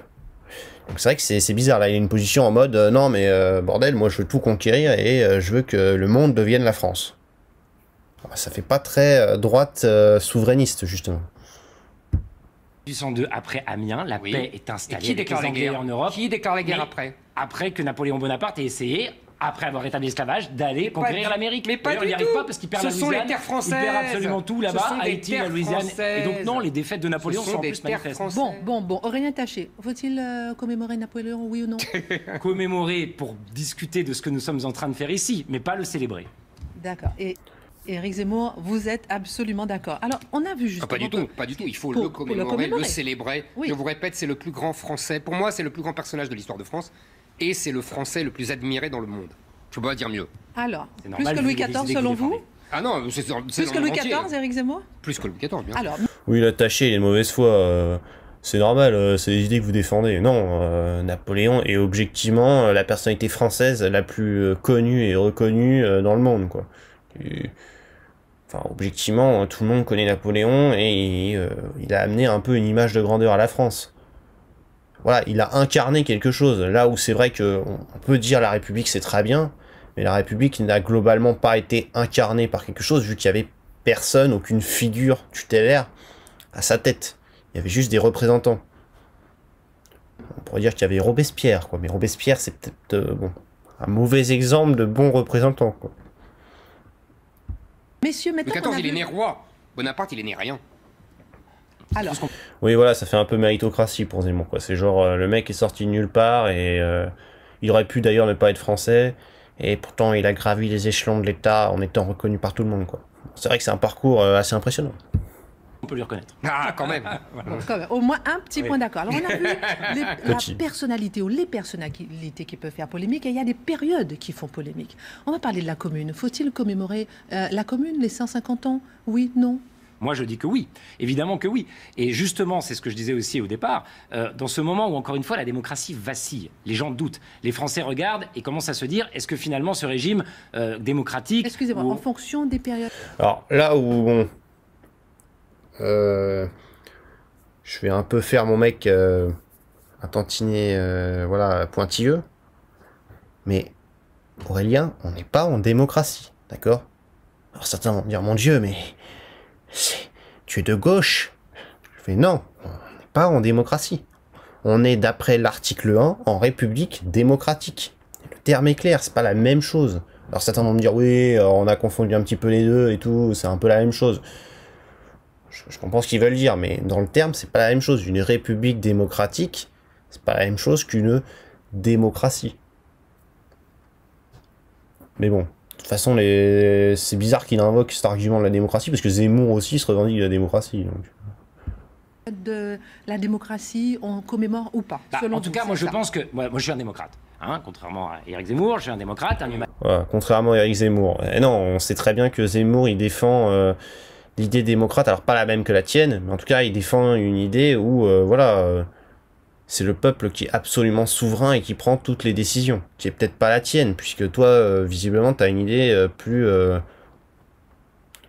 plus état de droit que démocratie au sens classique du terme. Mais après, il y en a qui vont dire c'est la même chose. De toute façon, on va pas faire un débat de comptoir, mais bon. Voilà, dire moi je suis démocrate, mais toi tu l'es pas, bon, il va te répondre bah si, je te suis, et tu pourras rien dire. Je suis démocrate. Le peuple était avec Napoléon, mon cher. Non, vous êtes admiratif de ceux qui prennent le pouvoir par la force, comme avec Napoléon. Pas du tout. C'est pas véritablement la. Et si le peuple soutient ceux qui prennent le pouvoir par la force, est-ce que c'est pas la volonté de la démocratie? Démocratie. Pas du tout. Et puis qu'après, ensuite, essaye de mener la guerre partout pour pouvoir conquérir les pays a approuvé, autour. je vous rappelle que le peuple a approuvé Napoléon et a approuvé majoritairement Napoléon. Mais la démocratie toute sa vie. n'est pas que le plébiscite. Pour moi, ce n'est pas très démocratique, le plébiscite. Mais encore une fois, vous faites de Ah bon, alors le plébiscite, c'est pas très démocratique, bon, il va falloir que tu développes un peu plus. l'anachronisme, monsieur Non, Taché. je ne crois pas. Mais pour la commune, effectivement, c'est quoi? C'est l'idée de dire, on va essayer d'aller plus loin dans l'idéal démocratique et on va essayer, nous, citoyens de Paris, de pouvoir prendre des décisions nous-mêmes et sur le temps très court qu'a duré la commune, il faut voir ce que ça veut dire en termes de conquête de droits. Moi qui suis un progressiste, moi qui souhaite qu'on conquiert de nouveaux droits sociaux, démocratiques, je regarde la commune et je vois effectivement les logements vides réquisitionnés, l'école gratuite, les coopératives ouvrières, la présence des étrangers dans les conseillers municipaux. Hein, pourtant, vous pourrez dire que c'est anachronique, la commune l'a fait, donc c'est bien qu'il y a des gens qui avaient ces idées-là à cette époque-là, l'égalité entre les femmes et les hommes, bref, que des choses qui, moi, me plaisent et me font dire, voilà, là on avance politiquement vers quelque chose d'intéressant. Et aujourd'hui, les jeunes qui marchent dans la rue pour le climat, pour la justice sociale, pour toutes les... Oh, pitié, pitié, ne commence pas avec ça, je t'en prie. Je t'en prie. Les jeunes qui marchent pour le climat. Mais sans déconner... oui, ils marchent, c'est beau, ils marchent, voilà, ils font que ça. Ça apporte rien, je suis désolé. Vraiment, je suis désolé. Ça va être méchant, hein. Mais vous ne servez à rien. Ça servez à rien. Vous mettez éventuellement des photos de votre marche sur Instagram, voilà, ça pollue bien la planète, avec les serveurs Instagram, bon, on est très content. Ça apporte rien. Voilà. Alors, il y en a qui s'investissent, bien évidemment, qui sont investis dans des causes, et c'est très bien. Mais bon, on va être honnête que, voilà, il y a autre chose à faire que marcher. Justice d'ailleurs, eh bien effectivement, ils rejettent les institutions et cherchent de nouvelles formes démocratiques pour pouvoir faire progresser les droits. Et donc dans ce moment-là, je dis il faut célébrer la commune. Et il faut célébrer la commune aussi parce que... Ça veut dire quoi de nouvelles formes démocratiques pour faire progresser les droits? Est-ce que la démocratie fait progresser les droits? Ça, c'est une bonne question. Est-ce que le peuple veut faire progresser les droits? C'est quoi faire progresser les droits? Là, il nous balance des trucs comme ça, sans justification. La commune, c'est 20 000 massacrés pendant la semaine sanglante, justement par des gens qui prônent la violence politique et donc par ce que moi j'appelle des absolutistes. Et donc c'est par les vilains des Zemmour. Zemmour, il était vilain absolutiste. Gens que vous vénérez, vous. Et donc je redis, oui, célébrons la commune pour nous rappeler que le pouvoir absolutiste mène à la violence, mène aux morts, quand le pouvoir démocratique mène à la conquête des droits, comme je viens de l'énoncer. Et Éric Zemmour, faut-il célébrer la commune? Alors moi, je suis pour commémorer la commune. Je suis tout à fait pour commémorer tous les événements de l'histoire de France, parce que moi, je suis, comme Bonaparte, de Clovis au comité de salut public, j'assume tout. J'assume toute l'histoire de France. Donc la commune, y compris, même si je leur reprocherai toujours d'avoir brûlé les tueries. Maintenant, la commune, il faut voir ce que c'est. Ça m'amuse quand vous prenez fait et cause pour la commune. Parce que la commune, ce sont des gens, ce sont des patriotes. Ce sont des gens qui refusent l'invasion allemande et qui veulent se battre. Ouais, bah alors là, Zemmour aussi, tu fais un anachronisme. À l'époque, tous les mecs de gauche étaient... Alors, toi, tu dis patriotes, mais on va dire, voilà, étaient des mecs, on pourra dire nationalistes. Premièrement, ça c'est le début de la commune. Se défendre, c'est normal. Non, non, ils refusent la paix. Mais ils refusent la paix, monsieur Taché. Ils refusent la paix. Deuxièmement, vous dites c'est des démocrates. Non. Ils ont pris le pouvoir par la force et contre une assemblée nationale élue par l'ensemble de la population française et qui, elle, a voté pour des députés monarchistes et pacifistes. Donc ce ne sont pas des démocrates. Ouais, il a raison. Cette vision toujours de la démocratie qui est, en gros, c'est 100 mecs qui marchent dans la rue ou qui font des manifestations ou qui décident de se constituer en assemblée et c'est la démocratie, c'est génial. Non, c'est pas vraiment ça la démocratie. Après, on peut trouver ça très bien, mais c'est vrai que c'est pas démocratique. Ça va à l'encontre de la volonté juste populaire. Alors après, tout dépend comment on définit le peuple, bien entendu. Tout dépend si on est partisan de la décentralisation ou pas. Ce sont des gens, au contraire, qui font une sorte de coup d'État, de putsch, de révolution, si vous voulez, mais c'est la même chose. Pas pour moi. Mais oui, pour les moi, citoyens et les militaires, c'est pas la pour même moi, chose. c'est exactement la même chose. La révolution russe, c'est un putsch, c'est un coup d'État. Donc là, c'est la même chose. C'est une petite minorité de Parisiens qui prennent le pouvoir, de gens d'extrême gauche, divers d'ailleurs, parce que dedans, il y a des jacobins, il y a des anarchistes, il y a des proudhoniens, peu importe. On s'en moque. Et troisième chose, la commune, vous dites, sera massacrée. Ça, vous avez raison. Sera massacrée par qui? Par des absolutistes? Non, monsieur Taché. Ce sont des républicains qui les massacrent. C'est monsieur Thiers, le premier président de la République. C'est la République qui va... On peut être républicain et absolutiste, Zemmour. Massacrer les communards. Et vous savez mieux, voilà, mieux que ça. Mieux que ça. La République ne s'instaurera, donc vous devriez vous en féliciter, que parce qu'elle a massacré les communards. C'est le grand paradoxe. C'est le grand paradoxe exprimé dans l'expression connue de M. Thiers qui dit « la République sera conservatrice ou ne sera pas oui, ». C'est-à-dire pour être enraciné auprès des paysans. Oui, mais il faut respecter le suffrage universel, M. Taché. Si pour être enraciné auprès des paysans, pour être accepté par les paysans, le grand paradoxe que vous ne voulez pas voir, c'est qu'il a fallu massacrer les communards. C'est que les paysans, dans leur énorme majorité, trouvaient que les rois n'avaient été trop économes du sang français et qu'ils ont reconnu à Thiers le mérite d'avoir massacré les communards. Vous voyez, c'est assez dur à accepter ça, monsieur Taché, mais c'est ça l'histoire. Aurélien Taché. Là, encore une fois, notre divergence vient du fait que moi, je ne pense pas que les paysans doivent rester forcément conservateurs éternellement. Je veux dire, si on fait une œuvre politique... éternellement conservateurs. Si on fait une œuvre politique démocratique... Je vous ai parlé de Condorcet tout à l'heure, qui voulait un grand projet d'éducation universelle et d'instruction universelle pour justement que des masses qui peuvent être conservatrices puissent aussi s'émanciper politiquement et avoir une vision... Il faut les endoctriner, vous avez raison. Pas les Oui, voilà, c'est un peu ce que dit Zemmour, c'est-à-dire, bon, ça veut dire quoi, éduquer des gens? Est-ce que t'as la conviction réellement que quand on éduque les gens à leur plein potentiel, ils vont tous devenir progressistes? Si c'est le cas, c'est soit vraiment que tous les gens de droite sont très cons et très peu cultivés, ou alors c'est tout simplement que ton éducation, c'est de l'endoctrinement. Mais après, bien sûr, il faut éduquer tout le monde. Et tout dépend de la façon comment on les éduque. Endoctriner, leur donner les moyens de s'émanciper. Quand vous ne pouvez pas aller à l'école, quand vous ne savez pas lire, quand vous ne pouvez... C'est pas évident de se faire sa conscience de citoyen quand même. Donc effectivement, moi je pense... Voilà, on est d'accord, c'est pas évident de se faire sa conscience de citoyen, c'est vrai. Il faut avoir les outils. Mais les outils, on n'est pas obligé de les avoir à l'école. On peut lire des livres, on peut se cultiver sur Internet, il y a plein de solutions. Je pense que la République n'a pas nécessairement une vocation conservatrice. Je pense qu'elle peut être absolutiste et violente parfois, d'ailleurs. Mais elle a été très souvent, monsieur. Je suis d'accord, mais moi je regrette quand les Bretons, même les Vendéens, je vais vous dire, hein, il y a ce génocide des Vendéens, ce massacre est aux antipodes de mes valeurs. Donc, moi je suis contre les absolutistes, quels qu'ils soient. Et donc après, pour faire évoluer la démocratie, parfois il faut bousculer un peu. La commune, effectivement, est une expérience politique révolutionnaire, donc je ne suis pas spécialement révolutionnaire, mais je trouve que l'idéal qu'elle sous-tend est un bel idéal qu'il faut pouvoir célébrer aujourd'hui. Pas seulement... Ouais, mais ça, c'est un argument à 2 balles. C'est genre, ah non, mais les mecs, en fait, ils étaient violents. Bon, mais c'est un bel idéal quand même, quoi. Donc c'est super. Et pour un mec qui, soi-disant, faisait des anachronismes avant, là, d'un coup, il oublie l'anachronisme en faisant genre, non, mais... Enfin, en gros, la violence, vous voyez, c'est un peu anachronique quand même. C'est pas bien de leur mettre ça sur le dos, quoi. C'est vrai que je suis un progressiste, mais bon, j'ai pas envie que les mecs soient absolutistes et violents, mais c'est pas grave si c'est la commune, si c'est les progressistes qui sont violents, quoi. Ouais, faut te réveiller, Aurélien, faut te réveiller.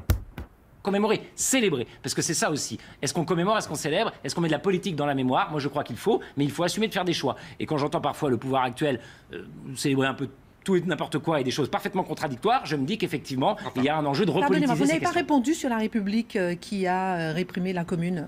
Non, mais il le sait. La République a réprimé la commune, c'est vrai. Et encore une fois, moi je veux une République démocratique et pas une République qui réprime les communards. Ok, messieurs, on est à mi-chemin du débat. Il n'y aurait pas eu de République s'il n'avait pas réprimé les communards.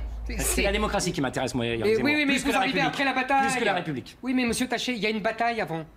Et si vous n'avez pas le massacre des communards, vous n'avez pas la République. Et donc il n'y a pas après M. Taché qui vient et qui dit « Oh, comme c'est bien la République ». Oui, mais au départ, elle a massacré les communards, il faut l'accepter. Ce que j'essaye de vous faire comprendre, c'est que l'histoire, elle est tragique, c'est tout. Et qu'on n'est pas dans le monde de oui-oui. Et qu'il y a des choses comme ça qui se font. Il aime bien cet argument de oui-oui, je sais moi. Et que, oui, il y a des morts, oui, il y a des massacres. C'est l'histoire du monde, M. Bon, Taché. en Moi, tout je pense cas, que pour l'idéal l'instant- est de chercher à les éviter et de bâtir plutôt une société qui est fondée sur d'autres valeurs. Messieurs, La paix, on la est à tolérance, mi-chemin. la On a démocratie. beaucoup de questions encore. Oui, oui, oui, pour célébrer la commune. Oui, pour célébrer la commune. Moi, non, moi, je Vous avez commémore dit- la commune. vous avez dit commémorer, Je pas célèbre célébrer. Napoléon. Moi, je suis comme Pierre Nora. Je célèbre la commune, je célèbre triste, Napoléon, d'ailleurs. mais Enfin, pas la quel- commune. Quel est le bilan de la Mais commune je pour vous commé- Quel est le bilan de la commune pour vous Pardon, Éric Zemmour. La commune, pour moi, c'est la dernière page de la Révolution française. C'est la phrase de François Furet qui est très juste. C'est-à-dire que depuis 89, tous les pouvoirs ont essayé d'arrêter la machine révolutionnaire de Paris qui avait été mise en place par les sans-culottes en 89. Et d'ailleurs, Bonaparte a réussi, mais la défaite extérieure a repris la machine, 1830, 1848. Tout le 19e siècle, c'est la tentative d'arrêter cette machine infernale révolutionnaire que M. Taché aime tant quand il n'y a pas de sang. Mais seulement il y a du sang. Et le problème est enfin... Il a raison de lui dire ça, c'est-à-dire le mec en fait...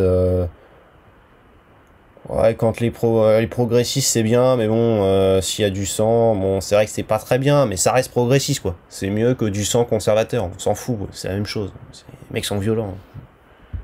Avec la commune, on arrête cette machine. Ça devrait vous faire plaisir. Mais on arrête sur un massacre, sur un dernier massacre. Mais la République a l'habitude, vous savez, c'est le mot de Louis-Philippe après les journées de juin 48. La République a de la chance, elle peut tirer sur le peuple. C'est la République qui tire sur le peuple. Les rois sont beaucoup plus économes du sang français. Ne vous en déplaise. Non, mais encore Messieurs une fois, moi, je n'ai pas forcément de... moi, je vous dis, je combats les absolutismes. Qu'ils soient monarchiques, Louis XIV, votre idole, Non, qu'ils non. soient républicains... J'ai eu qu'une idole, c'est Napoléon. bon, Mais Louis XIV, c'est un très grand Napoléon, roi. ou certains républicains, et puis ceux qui essaieront de travestir des régimes qui ne sont pas monarchiques, comme Pétain ou d'autres. Moi, ce Donc, qui m'intéresse, c'est ceux qui sont contre ces J'ai absolutismes-là. très bien compris. Donc, monsieur Taché, vous avez un destin de soumis. Vous vous soumettrez à la force. Mais c'est comme ça, c'est votre destin. Ça fait un dessin. Putain, mais qu'est-ce qu'il raconte? Je vous l'annonce. Et c'est comme ça que ça finira. Et vous, vous êtes... Je vous l'annonce. Oui, écoutez, monsieur Taché, je viens de vous diagnostiquer soumis. Hein. Vous vous ferez sodomiser toute votre vie. D'accord? Vous avez un destin d'éternel Moi, je ne veux pas me soumettre. déçu, Je ne veux pas et me qui soumettre. va finalement être... Attention, quand j'utilise sodomiser, ceci n'est pas homophobe. Je vous le signale. C'est une blague. dans une nostalgie d'époque, de grandeur qui n'en fait n'ont amené que misère au peuple français que vous prétendez aimer, et vous serez éternellement déçus aussi parce que vos rêves d'impérialisme et de grandeur ne peuvent mener ce pays que dans le mur, à la violence et à la misère et au chaos. Stendhal dit, dans un texte magnifique, il dit « Les Français de 1810 ont un complexe de supériorité inouï, ils se sentent supérieurs à tout le reste de l'humanité. C'est comparable à ce que ressentaient les Espagnols au moment de Charles Quint et les Romains au temps de l'Empire romain. Les Français de l'époque ne pensent pas comme vous, monsieur Taché. Ils sont fiers de dominer l'Europe. Alors, messieurs, j'aimerais qu'on avance un petit peu. Comment définir... Non, pas du tout. Les Français. Stendhal, il était de gauche, hein, il était républicain. On a beaucoup de choses à dire. On peut continuer un petit peu, aller un peu plus loin pour savoir comment définir ce qu'il faut commémorer ou pas. Quel récit national, quel roman national doit-on adopter aujourd'hui par rapport à la France et notre héritage de la France d'hier? Moi, je crois qu'il faut évidemment que l'histoire reste une science et que on puisse regarder les choses le plus objectivement possible. Et il y a eu un nouveau service qui a été créé là sur les questions mémorielles, France Mémoire, c'est très bien, mais il faut qu'il reste consultatif. Et il faut ensuite que les pouvoirs en place, les dirigeants politiques choisissent. Moi, je ne crois... le message politique qu'ils veulent envoyer finalement aux Français. Je ne crois pas que tout se vaut. Je ne crois pas qu'on puisse à la fois célébrer Jean Moulin et Pétain, par exemple. Et quand Emmanuel Macron dit Pétain était un grand héros, on doit pouvoir le dire, etc., il essaye de trianguler pour faire plaisir aux amis d'Éric Zemmour lui-même d'ailleurs, et à l'électorat qui pourrait être concerné par ces questions. Oh, mais là, t'es un peu de mauvaise foi quand même. Pétain, certes, je le qualifierais pas de grand héros vu le final, si tu veux, mais oui, à l'époque, il a été consacré comme tel, en tout cas, à l'époque, je parle après la Première Guerre mondiale, et il a eu ce rôle-là pendant longtemps. Alors bien évidemment, il a mis une énorme tache noire et indélébile sur son CV, qui fait qu'il est congédié par nous tous, et probablement à juste titre. Mais il n'en reste pas moins qu'il a été un grand héros pendant longtemps. Aux yeux des Français de l'époque, en tout cas. Donc si tu veux que l'histoire soit une chance, regarde objectivement comment l'histoire s'est formée et voilà, quelle a été la réalité de l'époque. Et il pense que ma famille, qui a résisté, ne va pas se sentir insultée. Mais elle se sent profondément insultée. C'est-à-dire qu'il y a effectivement deux mémoires. Moi, je crois qu'on a un certain nombre de faits qui sont objectifs, mais ensuite, en fonction des choix qu'on fait, des choix politiques dans lesquels on veut s'inscrire, on voit bien qu'il peut y en avoir des radicalement opposés. Eh bien, quand vous êtes au pouvoir, vous devez dire de quel côté vous êtes. Quel côté, finalement, vous préférez. C'est parti, il va nous faire du manichéisme à deux balles. Alors, il y a deux côtés, il faut choisir le côté dans lequel vous voulez être, d'accord? Et si vous le choisissez pas, vous êtes vilain, vous êtes pas gentil, d'accord? Hein? Vraiment, c'est un peu nul, quoi. Préférez mettre en avant quel projet de société vous voulez proposer aux Français et quelles sont les sources dans le passé qui vous ont inspiré pour cela. Emmanuel Macron en est parfaitement incapable. La gauche ne s'intéresse plus à l'histoire, donc n'en parle pas. Et donc il ne reste plus qu'Éric Zemmour et ses amis qui célèbrent leurs héros, qui sont donc des héros violents, absolutistes, inégalitaires, racistes, tout ce que normalement, moi et mes amis politiques devrions rejeter. Éric Zemmour.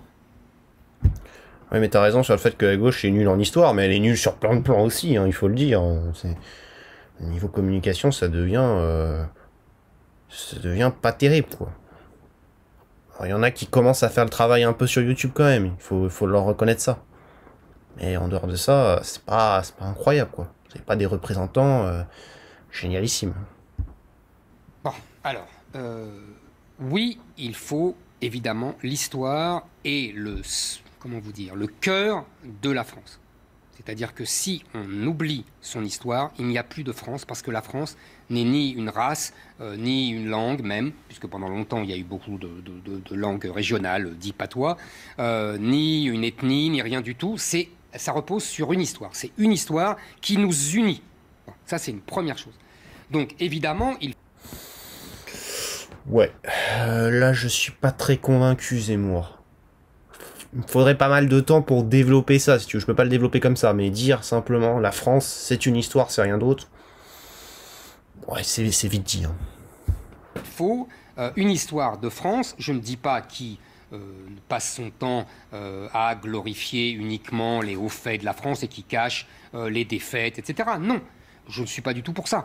Mais simplement, ce que je ne veux pas, c'est ce que je vous ai dit tout à l'heure, c'est-à-dire l'anachronisme. Je pense qu'il faut observer et apprendre l'histoire de France. D'abord, il faut l'apprendre, ce qu'on ne fait plus. Et deuxièmement, il faut l'apprendre en fonction de l'intérêt de la France. C'est-à-dire que... Non, Zemmour, non, non. J'aime mon pays, d'accord. Je suis très content d'apprendre les choses qui sont très grandes dans mon pays, mais l'objectif, c'est pas d'apprendre... D'accord, pour être endoctriné, justement, comme tu le reprochais. L'objectif, c'est pas d'apprendre pour être matrixé en mode la grandeur de la France, tu vois, la France c'est génial, elle est grande. Justement, il faut que ce soit par l'esprit critique, par le fait qu'on montre à tout le monde, à l'ensemble des Français qu'il y a à la fois des parts d'ombre et des parts de lumière, que justement les gens qui choisiront la France comme leur pays, leur patrie, et qui feront ce choix-là, donc, bah, ils verront en fait la France encore de façon encore mieux, parce qu'ils auront fait ce choix rationnellement, ils l'auront fait en toute connaissance de cause, avec toutes les pardons de l'histoire de France. Alors que toi, tu proposes de juste montrer la part de lumière et de dire, regardez comme c'est génial la France, ayant tous un sentiment patriotique.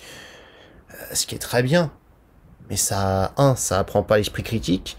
Deux, est-ce que c'est viable réellement sur le long terme? Oui, ça peut être viable pour contrôler les masses, d'accord. Et peut-être que c'est nécessaire d'ailleurs, mais bon.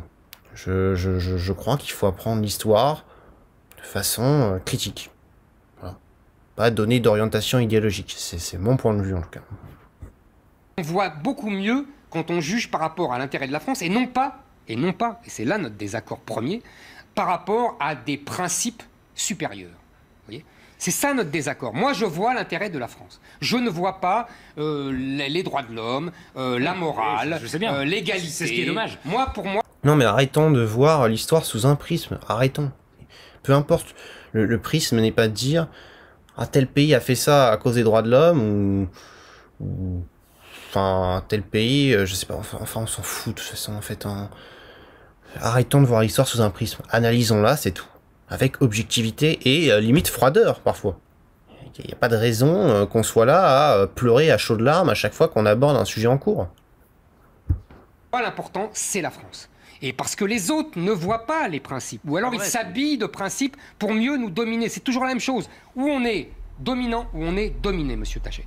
Donc deuxièmement, quand vous dites Pétain... Là aussi, Zemmour et le manichéisme, soit on est dominant, soit on est dominé. Et bon, il n'y a pas d'entre-deux, ça n'existe pas. C'est quoi un dominant, c'est quoi un dominé, où on met la frontière Est-ce que les riches sont dominants et les pauvres sont dominés, par exemple, Zemmour Est-ce que les Français sont dominants et les étrangers sont dominés, ou l'inverse? Enfin, voilà. Explique-moi. Parce que c'est très manichéen comme vision du monde. Il faut... C'est même limite de gauche, j'ai envie de dire. C'est très progressiste, oppresseur, oppressé. Il ne faut pas dire que Pétain est le vainqueur de Verdun. Il ne faut pas le dire. C'est pas vrai. Je vous rappelle... C'est Nivelle qui a gagné Verdun. Alors, donc, qui a... Nivelle. Non, Nivelle, Verdun, c'était un... Non, Pétain, il arrive à la fin pour ramasser Non, monsieur les lauriers. Taché, Nivelle est un partisan de l'offensive. Donc, Nivelle va prendre des offensives en 1917. Et c'est contre Nivelle, d'ailleurs, qui est un grand général, mais qu'on va se révolter. Les fameux mutins de 17, c'est contre Nivelle, parce qu'il y a beaucoup de morts dans les offensives de Nivelle. Donc, c'est pas vrai. Mais Verdun, c'est la défensive. Et le reste, c'est la construction politique du mythe de Pétain. Mais vous dites que vous voulez faire de l'histoire, et là, vous refaites de la mémoire et du roman national, ce qui est d'ailleurs votre domaine, je vous le reconnais. Mais il y a différents... Ça, c'est l'idéologie. Alors, Éric Zemmour terminé, ensuite Aurélien Taché. Monsieur Éric Zemmour, Taché, terminez votre tout est argumentaire. idéologique. Tout. Évidemment que tout est idéologique. Oui, je suis plutôt d'accord avec vous, Voilà. mais il faut l'assumer. Mais je l'assume. Voilà. Mais je l'assume. Mais je dis que le rôle, vous avez dit, le rôle de l'État, c'est de défendre une histoire de France. Le rôle de l'État, c'est de défendre une histoire de France qui soit apprise du côté de l'intérêt des Français et non pas qu'on passe notre temps à battre notre coulpe sur le passé, qu'on passe notre temps à expliquer qu'on a été un tissu, notre histoire est un tissu de crimes et de mensonges et d'horreurs. Ça, non, monsieur Taché. Mais c'est bon, on n'a pas besoin d'aborder l'histoire sous le prisme du sentimental, arrête. Peu importe quel sentiment d'ailleurs. Abordons l'histoire de façon juste objective. Oui, quitte à dire les intérêts de la France et à dire, bah voilà, on a fait ça parce que à l'époque, les mecs qui voulaient faire ça, c'était dans leur intérêt, c'était dans... Ok. Pourquoi pas. On va arriver au sujet. C'est qu'il faut bien comprendre pourquoi on fait cela. Et pourquoi vous faites cela et pourquoi on fait cela? Parce que vous dites, il ne reste que les gens d'Éric Zemmour et ses amis pour célébrer ses héros et l'histoire de France. C'est faux, monsieur Taché. Excusez-moi. Depuis 40 ans, ce n'est pas moi qui dirige l'université française et l'historiographie française. Mais Aurélien Taché vous répond, pardonnez-moi. Et on attaque sur ce sujet. Et ensuite... Il y a deux choses. C'est-à-dire qu'il y a l'histoire qui doit être faite par les historiens, je l'ai dit tout à l'heure. Oui, quand l'État s'en mêle, il doit pouvoir accompagner les choses avec des... Et ensuite, le politique. Celui qui dirige l'État, qui lui doit faire des choix. C'est la différence entre l'histoire et la mémoire, finalement. Et la mémoire que vous souhaitez mettre en avant ou non, en fonction des idéaux qui sont les vôtres. Vous le faites parfaitement par rapport aux héros qui sont les vôtres, et vous ne les choisissez pas par hasard. Vous les choisissez parce qu'ils représentent les idées politiques dans lesquelles vous croyez, ou inversement. Mais enfin, en tout cas, tout ça est extrêmement lié, et donc c'est idéologique. Le problème de ce que je considère être le problème de la famille humaniste, progressiste ou autre, c'est qu'elle ne fait pas ce travail-là. Elle ne fait pas cela. Elle ne va pas célébrer, par exemple, dans l'histoire de France, les rois qui ont été plutôt des artisans de la paix ou de la tolérance, que ce soit François Ier, que ce soit Henri IV avec l'édit de Nantes. Mais Aurélien, tu leur trouveras toujours des tares à ces gens-là. Qu'est-ce qu'il nous fait Zemmour, il va te dire, par exemple, je sais pas, Napoléon, c'est vrai que c'était un connard sur certains plans, mais regardez ce qu'il a fait de génial sur les plans des progrès sociaux. Et... Vous voyez, Aurélien, pourquoi vous le défendez pas? Il est bonapartiste. Enfin, il est progressiste, pardon. Bonaparte est progressiste. Vous pourrez très bien sortir ça, donc tâchez vraiment, là, t'es à côté de la plaque, là. Eric, il va te dire, non mais bordel, moi j'ai le droit, de voir les bons côtés de mes personnages favoris, comme vous, visiblement, vous voyez les bons côtés de certains rois, de certains machins, de la commune et tout, parce que ils étaient pseudo-progressistes. Ne célèbre pas ceux qui déjà à l'époque s'opposaient à l'absolutisme de la monarchie, les monarchomaques, la Boétie ou d'autres. Elle ne célèbre pas aux lames de gauche à la Révolution, j'en ai parlé tout à l'heure. On pourrait tracer un récit national qui soit progressiste. Quand... Ah, c'est parti. C'est parti. Maintenant, la gauche nous fait le coup du récit national. Ah là là. On croit dans les idéaux de progrès et de paix qui sont ceux dans lesquels moi je crois. Sauf qu'on ne le fait pas parce que ce travail politique n'est pas fait par ceux qui devraient justement le faire parce qu'ils se revendiquent de ces principes, alors que vous le faites sur... Et je vous le reconnais. Mais non, mais très bien. Mais c'est un vrai problème que Monsieur Taché, vous les savez autres, pourquoi, vos adversaires politiques, moi, nous ne le fassions pas suffisamment. Vous savez pourquoi les politiques de gauche et progressistes ne le font pas? Je vais vous dire pourquoi. C'est que tout simplement, ils ont l'université à leur service, les universitaires le font, l'école le font, les programmes d'histoire de l'école le font. Vous avez lu déjà des programmes d'histoire récemment, depuis une dizaine d'années, depuis une quinzaine d'années? Vous avez vu les livres d'historiens? Vous avez lu le livre de Monsieur Boucheron qui est... c'est pas les programmes scolaires, ça. Non, c'est pas les programmes scolaires, mais regardez les programmes scolaires. Olympe de Gouges a plus de place que Robespierre. Mais c'est pas vrai. Mais bien sûr que si. On ne parle que de votre héros Napoléon dans les programmes scolaires. C'est pas vrai, on ne parle pas de Napoléon. Vous savez quand est-ce qu'on parle de Napoléon? C'est assez récent, ça. On parle de Napoléon. Bon, là, ça va être un duel de paroisse. Alors, qui a tant de paroles? On va vérifier. Hein. Attention. Attention. Après, c'est-à-dire après sa défaite de 1815. Et on dit, le congrès de Vienne a défait l'histoire... Mais je vous assure, j'ai eu 3 enfants, donc je peux vous dire, j'ai suivi leur programme d'histoire. C'est faux. Mais je vous assure, j'ai eu 3 enfants. Hein, je le sais. J'ai eu 3 enfants. Quel âge ont tes enfants? On n'apprend pas Napoléon.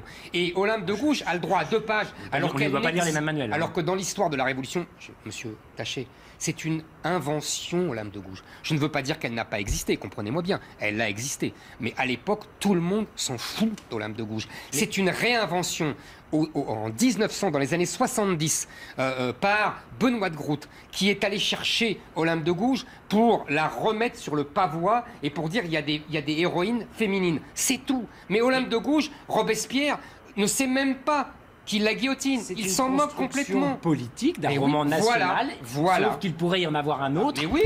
Mais pourquoi faire des constructions politiques en histoire? Arrêtez. Arrêtez, après on se retrouve avec des mecs qui nous sortent que oui, c'est Christophe Colomb qui a découvert l'Amérique, hein, faut le savoir. Ah, putain, rien, après les mecs qui sont doués en histoire.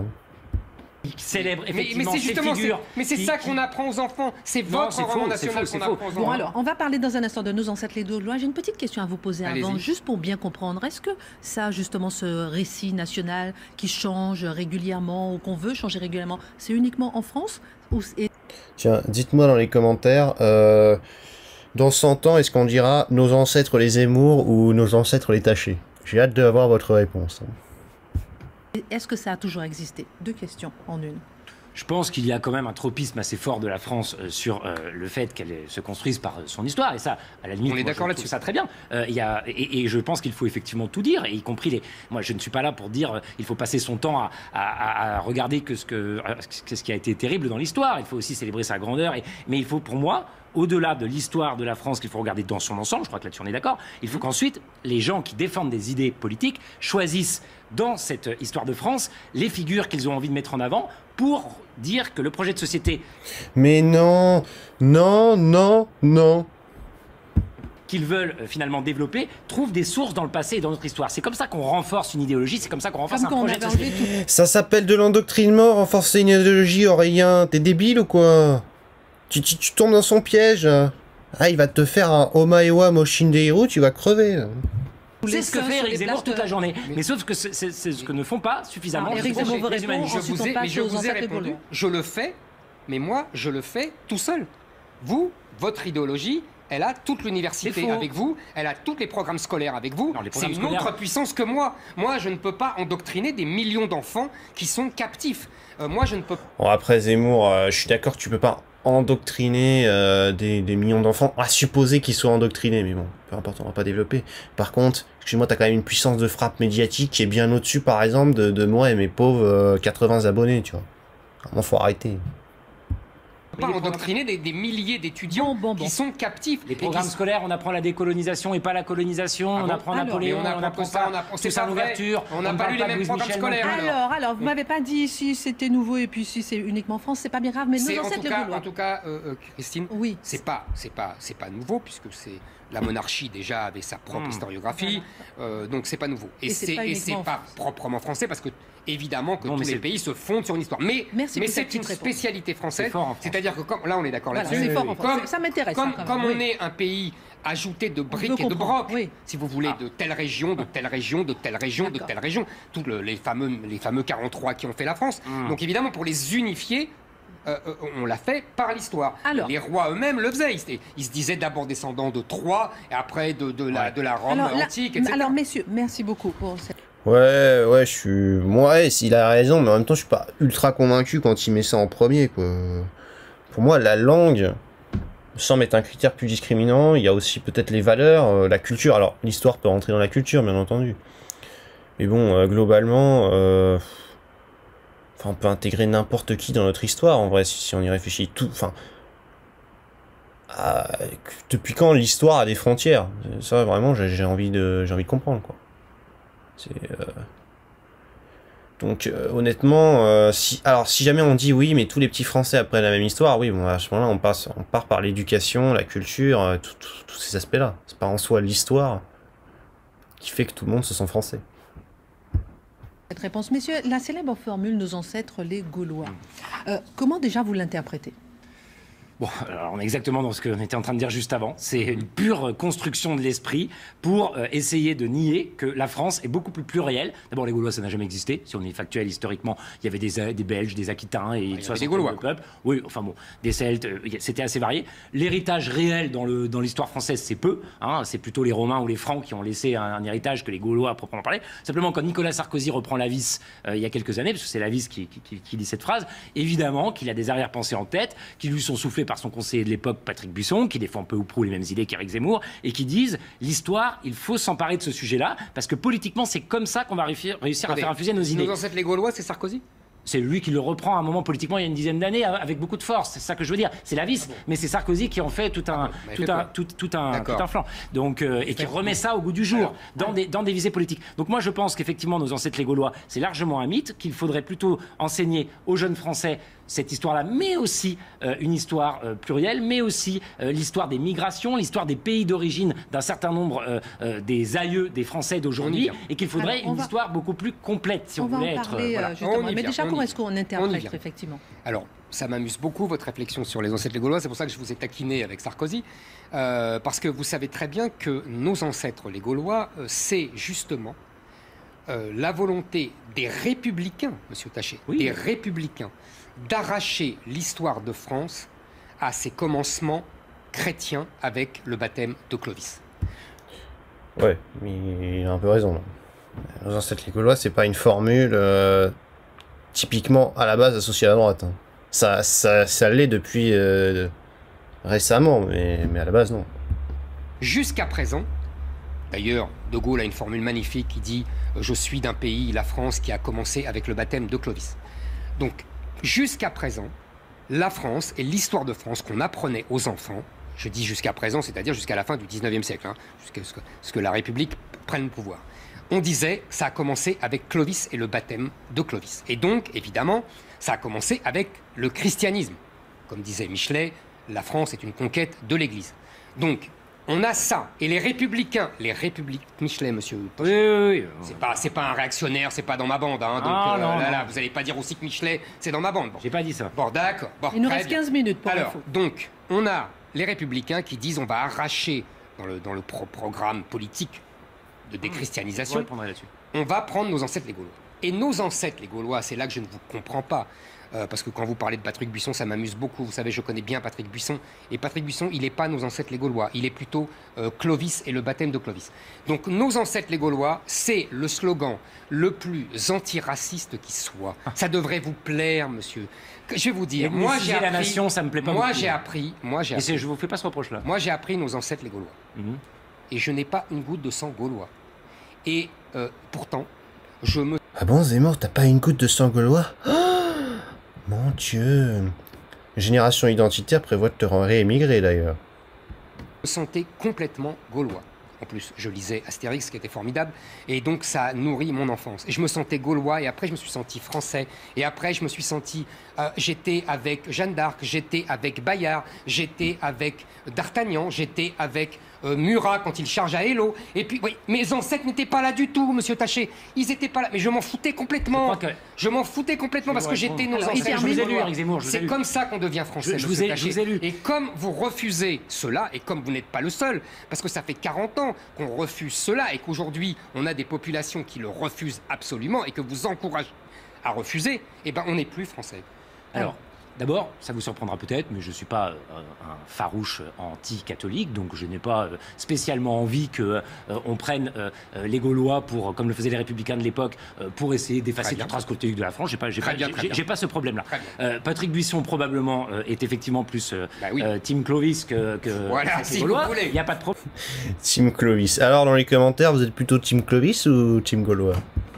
Sauf qu'il était aussi conseiller politique et qu'à un moment il est capable de quelques petits écarts par stratégie. Moi, je vous assure, c'est anecdotique, la Sarkozy là-dedans. L'idée de Sarkozy de l'époque. Qu'est-ce qu'être français? Non mais je le redis quand même rapidement. Pourquoi Sarkozy fait ça à l'époque? C'est la même époque où dans les manuels scolaires il veut faire inscrire les bienfaits de la colonisation. C'est tout un récit C'est pas dans qu'on les manuels essaye. scolaires, c'était une loi. Oui, mais enfin, il veut vous faire reconnaître cela et le faire infuser dans l'esprit des Français. Parce qu'il y a l'idée. C'était sous Chirac, cette loi, excusez-moi. Parce qu'il y a l'idée de vouloir dire qu'il faut finalement ethniciser la nation, donner une vision de la France où finalement tout le monde, par une espèce de subterfuge, y compris ceux dont les ancêtres ne sont pas gaulois, devrait comme ça tout d'un coup se nier. Parce que vous dites ça, Éric Zemmour, mais je vous ai lu. Et effectivement, vous dites que vous avez appris cela et que vous étiez heureux de l'apprendre. Vous dites aussi que dans les écoles que vous fréquentiez, on vous a aussi parlé de vos ancêtres. Donc vous parlez, si je crois que vous parlez de qu'on vous a aussi appris l'histoire du judaïsme, du peuple juif, etc. Non, ça, mais vous dites que vous avez la chance de connaître ces deux histoires et que finalement, oui, mais ce n'est pas le cas de tous les petits Français aujourd'hui qui ont d'autres, par exemple, confessions et d'autres origines. Parce qu'aujourd'hui, dans les manuels scolaires, on fait nos ancêtres les Gaulois, mais on n'enseigne pas le reste de la pluralité de l'histoire de la France. Non mais Aurélien, pardon. Le reste de la pluralité de l'histoire de la France, qu'est-ce que ça veut dire? Par exemple, supposons qu'il y ait donc un petit enfant d'immigrés maghrébins qui est en France. Est-ce que le mec va venir se plaindre qu'on lui parle pas du Maghreb? Bah en même temps, j'ai envie de te dire, le gars vit en France. Alors tu vas me dire, bah oui, mais enfin, il y a quand même des Maghrébins qui sont arrivés en France et qui ont fait la France. Oui, il y a un demi-siècle peut-être. Bon. Ça va pas faire tous les manuels scolaires. Tu te rends bien compte qu'on va faire 50 ans dans les manuels scolaires sur voilà. L'intégralité. On va pas faire de l'intégralité, pardon, des manuels scolaires. 50 ans de l'histoire de France. Ça représente pas grand-chose. Et donc comprenez que pour beaucoup de Français, il y a quelque chose d'extrêmement bizarre finalement de se dire pourquoi nous, on ne nous parle pas de nos ancêtres, de nos cultures, de nos religions. Mais on te parle pas de tes ancêtres et de ta culture parce que ta culture c'est la France et tes ancêtres, on n'est pas une nation ethnique encore une fois. Tes ancêtres, je sais pas, c'est pas et voilà, encore une fois, j'ai déjà expliqué, ça c'est pas les Noirs du Congo ou les Asiatiques de Chine. Et dernière chose, les religions, bah il faut dire qu'en France, la religion qui était majoritaire pendant très longtemps s'appelle le catholicisme et qu'aujourd'hui on est sous un paradigme laïque. Voilà pourquoi on n'en parle pas. On ne parle que des ancêtres les Gaulois, par volonté politique, encore une fois, de culturaliser la citoyenneté et la nation française, par idéologie nativiste. Oui, de culturaliser la nationalité française, parce qu'on n'est pas une nation ethnique. Éric Zemmour vous répond. Je le crois profondément. Voilà. Très bien, on va parler de votre nativisme, c'est très bien. D'abord, vous vous trompez, c'est-à-dire que ce n'est pas parce que moi, vous savez, c'est facile, mon histoire en Moi, je vous ai lu, c'est tout. Mais oui, vous avez raison, mais c'est très facile parce que c'est l'histoire de tout le monde, puisque c'est l'histoire de l'Ancien Testament. Donc moi, c'est assez simple, vous savez, Abraham, Isaac, Jacob et Moïse, ce sont les ancêtres de tout le monde, de nous tous, de toute la civilisation judéo-chrétienne. Donc c'est assez simple de m'apprendre. Oui, enfin si on peut appeler ça une histoire. Hein. Bon. On sait tous que Moïse a fendu la mer en deux. Alors quelle mer? Est-ce que c'est la mer MER ou la mer MERE? Je ne sais pas, mais... En tout cas, ça me paraît pas plus réaliste dans la deuxième situation, mais on sait tous que apparemment c'est la première. Et que la première, bah c'est pas possible, mon cher Zemmour. Donc se baser sur l'Ancien Testament comme référence de l'histoire, si tu veux, c'est peut-être pas ce qu'il y a de mieux. Ça peut être cool, mais c'est peut-être pas la meilleure référence, tu vois. Ça, en l'occurrence. Deuxièmement, là où vous vous trompez, c'est ça que vous ne comprenez pas. Pourtant, si vous m'avez lu, je le cite. Raymond Aron a une phrase magnifique que je fais mienne. Ah, Raymond Aron. Voilà, là, on cite des vrais penseurs. Justement dans le livre que vous évoquez. Raymond Aron dit « Quand j'étais enfant, je pleurais plus. Je pleurais davantage sur la défaite de Napoléon à Waterloo que sur la destruction du temple de Jérusalem par les Romains en 70 après Jésus-Christ. » C'est exactement ce que je vis. Il y a une hiérarchie, monsieur Taché. Et on devient français. On devient français quand on adopte cette hiérarchie. C'est-à-dire que l'histoire de France devient vôtre et qu'elle coule dans vos veines. Et il a pas tort, Taché. Là, Zemmour, t'acceptes une pluralité, du coup, parce que il y a une hiérarchie, mais il y a encore l'existence de tes autres cultures ou origines, entre guillemets. Donc il n'y a pas d'assimilation, du coup.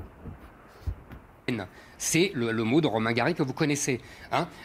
Donc c'est ça l'histoire de France. Si vous nous dites, il y a des gens qui viennent de partout ailleurs et qui ne veulent pas se reconnaître dans nos ancêtres, les Gaulois, et qui veulent apprendre l'histoire de leurs ancêtres, ça veut dire qu'ils ne veulent pas être français, monsieur Taché. Moi, là, contrairement à vous... C'est ça, mais si. Et en plus, j'ai fini, vraiment j'ai fini.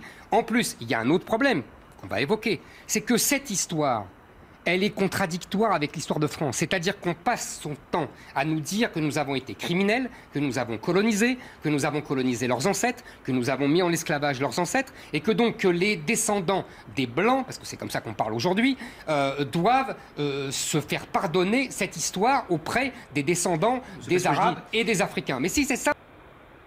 Sinon les mecs, je propose une option, hein.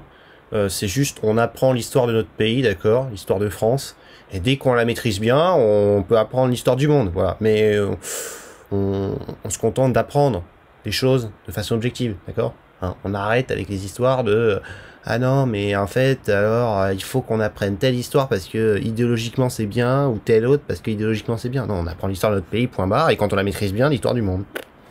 Aussi simple que ça. Aujourd'hui. Moi, c'est pas ce que je dis. Mais c'est pas ce que vous dites, mais c'est ça qui se passe. Moi, ce que je dis, c'est que simplement, on doit pouvoir enseigner une histoire qui est la vraie histoire d'abord, et qui est donc pas simplement une espèce de mythe complètement construit sur le fait qu'aujourd'hui tous les petits Français n'auraient des ancêtres que gaulois. L'histoire de la France. On leur apprend plus ça. Mais on s'en fout des liens du sang, Aurélien, on s'en fout. Tu nous fais de l'identitarisme à 2 balles. Monsieur Taché, depuis longtemps, malheureusement. Mais moi, je le regrette, contrairement à vous. Et il faut continuer à l'enseigner. On n'apprend plus nos ancêtres les Gaulois, mais vous datez de 40 ans. Il faut continuer à enseigner cette partie de l'histoire de France, mais il faut aussi y ajouter, encore une fois, pourquoi vouloir choisir, hiérarchiser? Avec vous, la pluralité n'est jamais possible. Avec vous, c'est toujours, effectivement, l'unité par la violence, l'écrasement, l'aplanissement. C'est quand même vraiment dommage. Encore une fois, on en vient d'ailleurs, et c'est logique que quand on a une vision comme cela de l'histoire, on ait les idées politiques que vous ayez. Si on est capable d'assumer la pluralité, de comprendre un peu que oui, il n'y a pas de mal à dire qu'il y a des petits Français qui ont finalement des aïeux qui viennent d'ailleurs, que apprendre l'histoire de ces pays...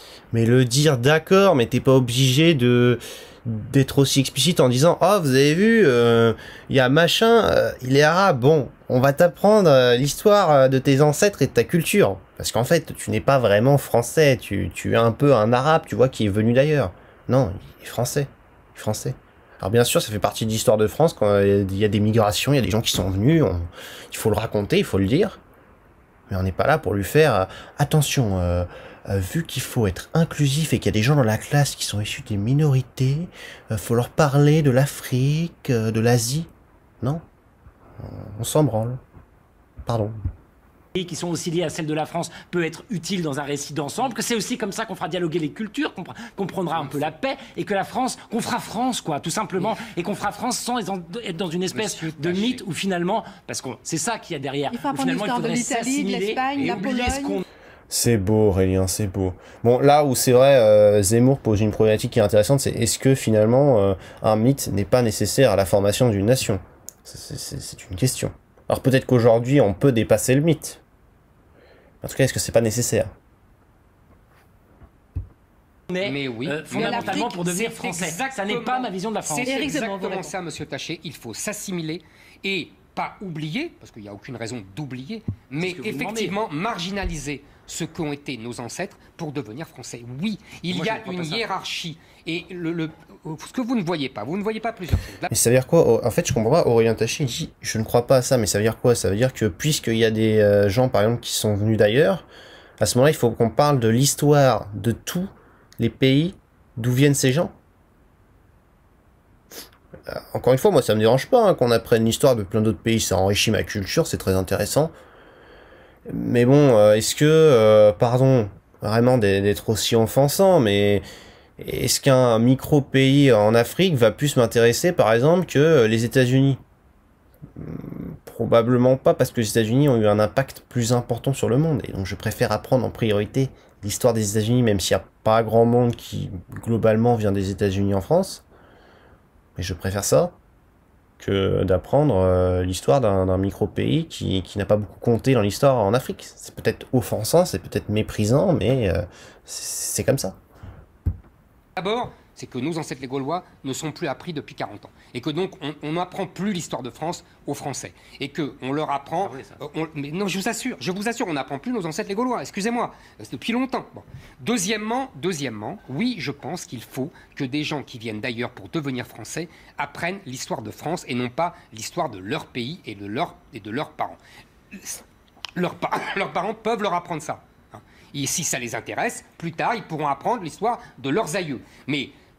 Troisième. Non, pas plus tard, mais en tout cas, oui, leurs parents peuvent leur apprendre des trucs, mais c'est aux parents de faire ça. L'école, c'est vrai qu'elle a un autre rôle. Elle doit apprendre l'histoire, oui, de France et éventuellement l'histoire du monde, mais avec un regard, pour moi, objectif, encore une fois. Le deuxième problème, c'est que je vous répète qu'il y a eu des conflits entre la France et leurs aïeux.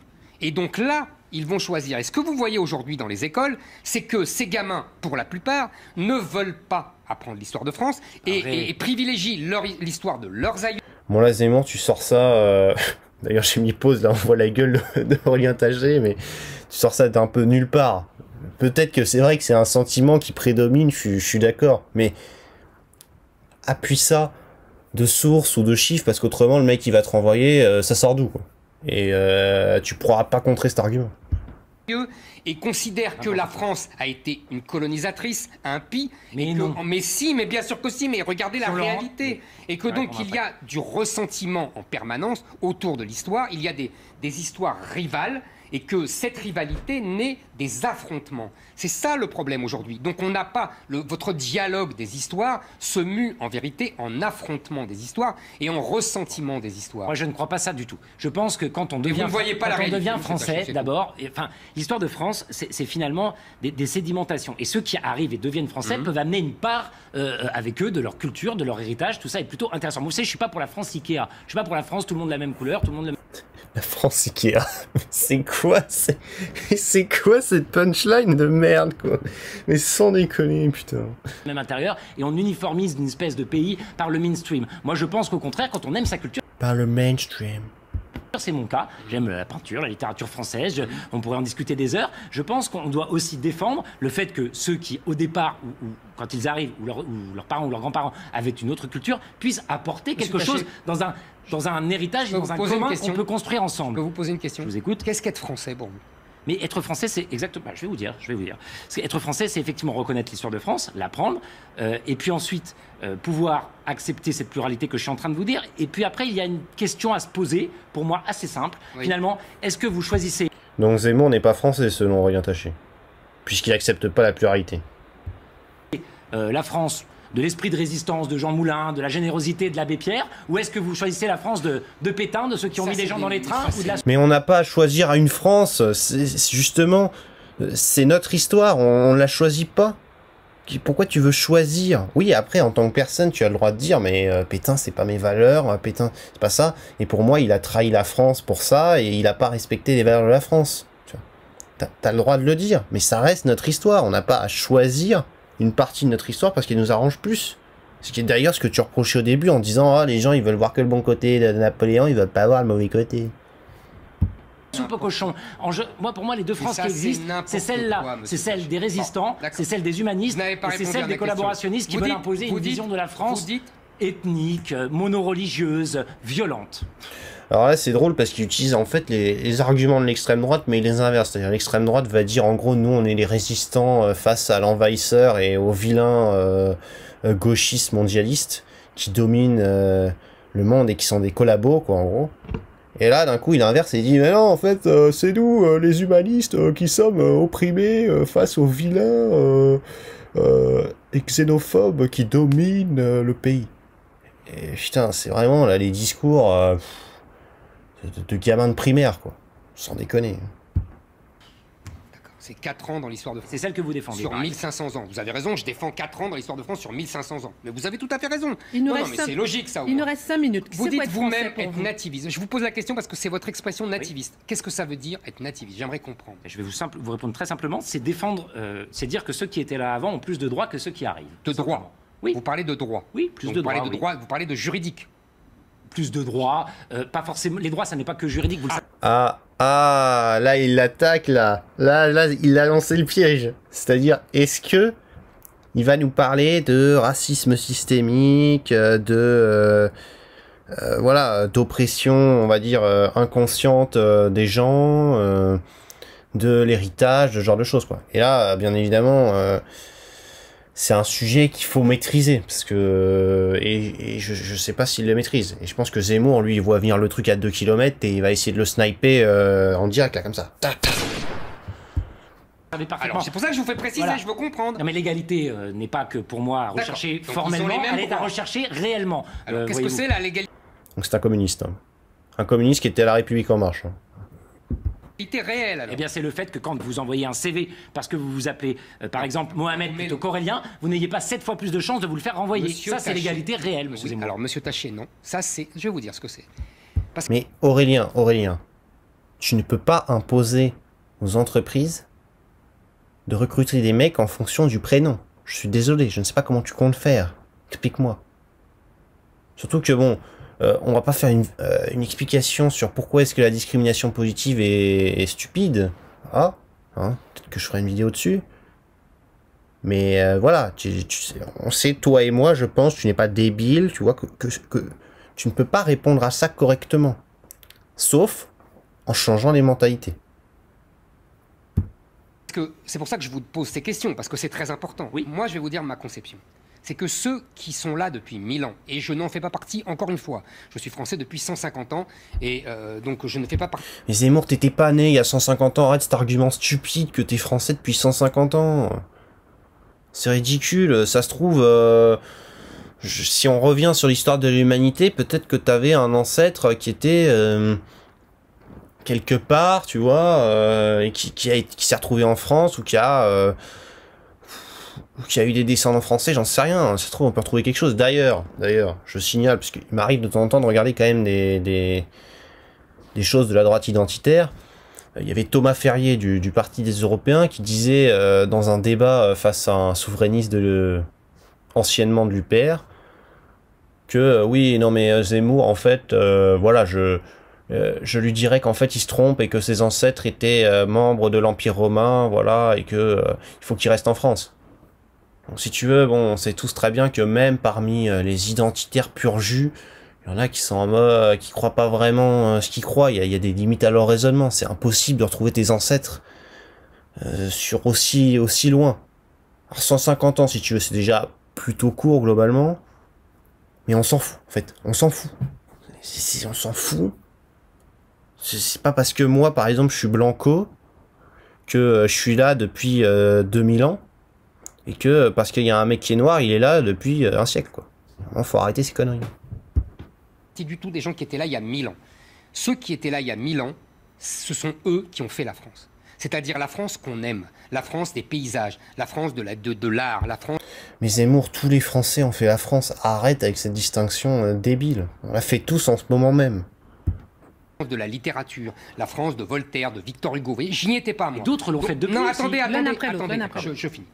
Donc ces gens-là n'ont pas plus de droits, puisqu'évidemment ils n'ont pas plus de droits juridiques, et ils ne les revendiquent pas ainsi d'ailleurs, parce que justement c'est le génie de la France, ce qui n'est pas le cas dans beaucoup d'autres pays. Mais en revanche, oui, ils ont une supériorité culturelle, et c'est sur eux qu'on doit se caler. Sinon, mais pourquoi venir en France? Pourquoi être français? Si on ne veut pas vivre à la mode des... Attends, Zemmour, ils ont une supériorité culturelle sur la base de quoi? De la base de leurs ancêtres étaient là depuis toujours. Donc quoi, c'est une base de supériorité culturelle, je suis désolé.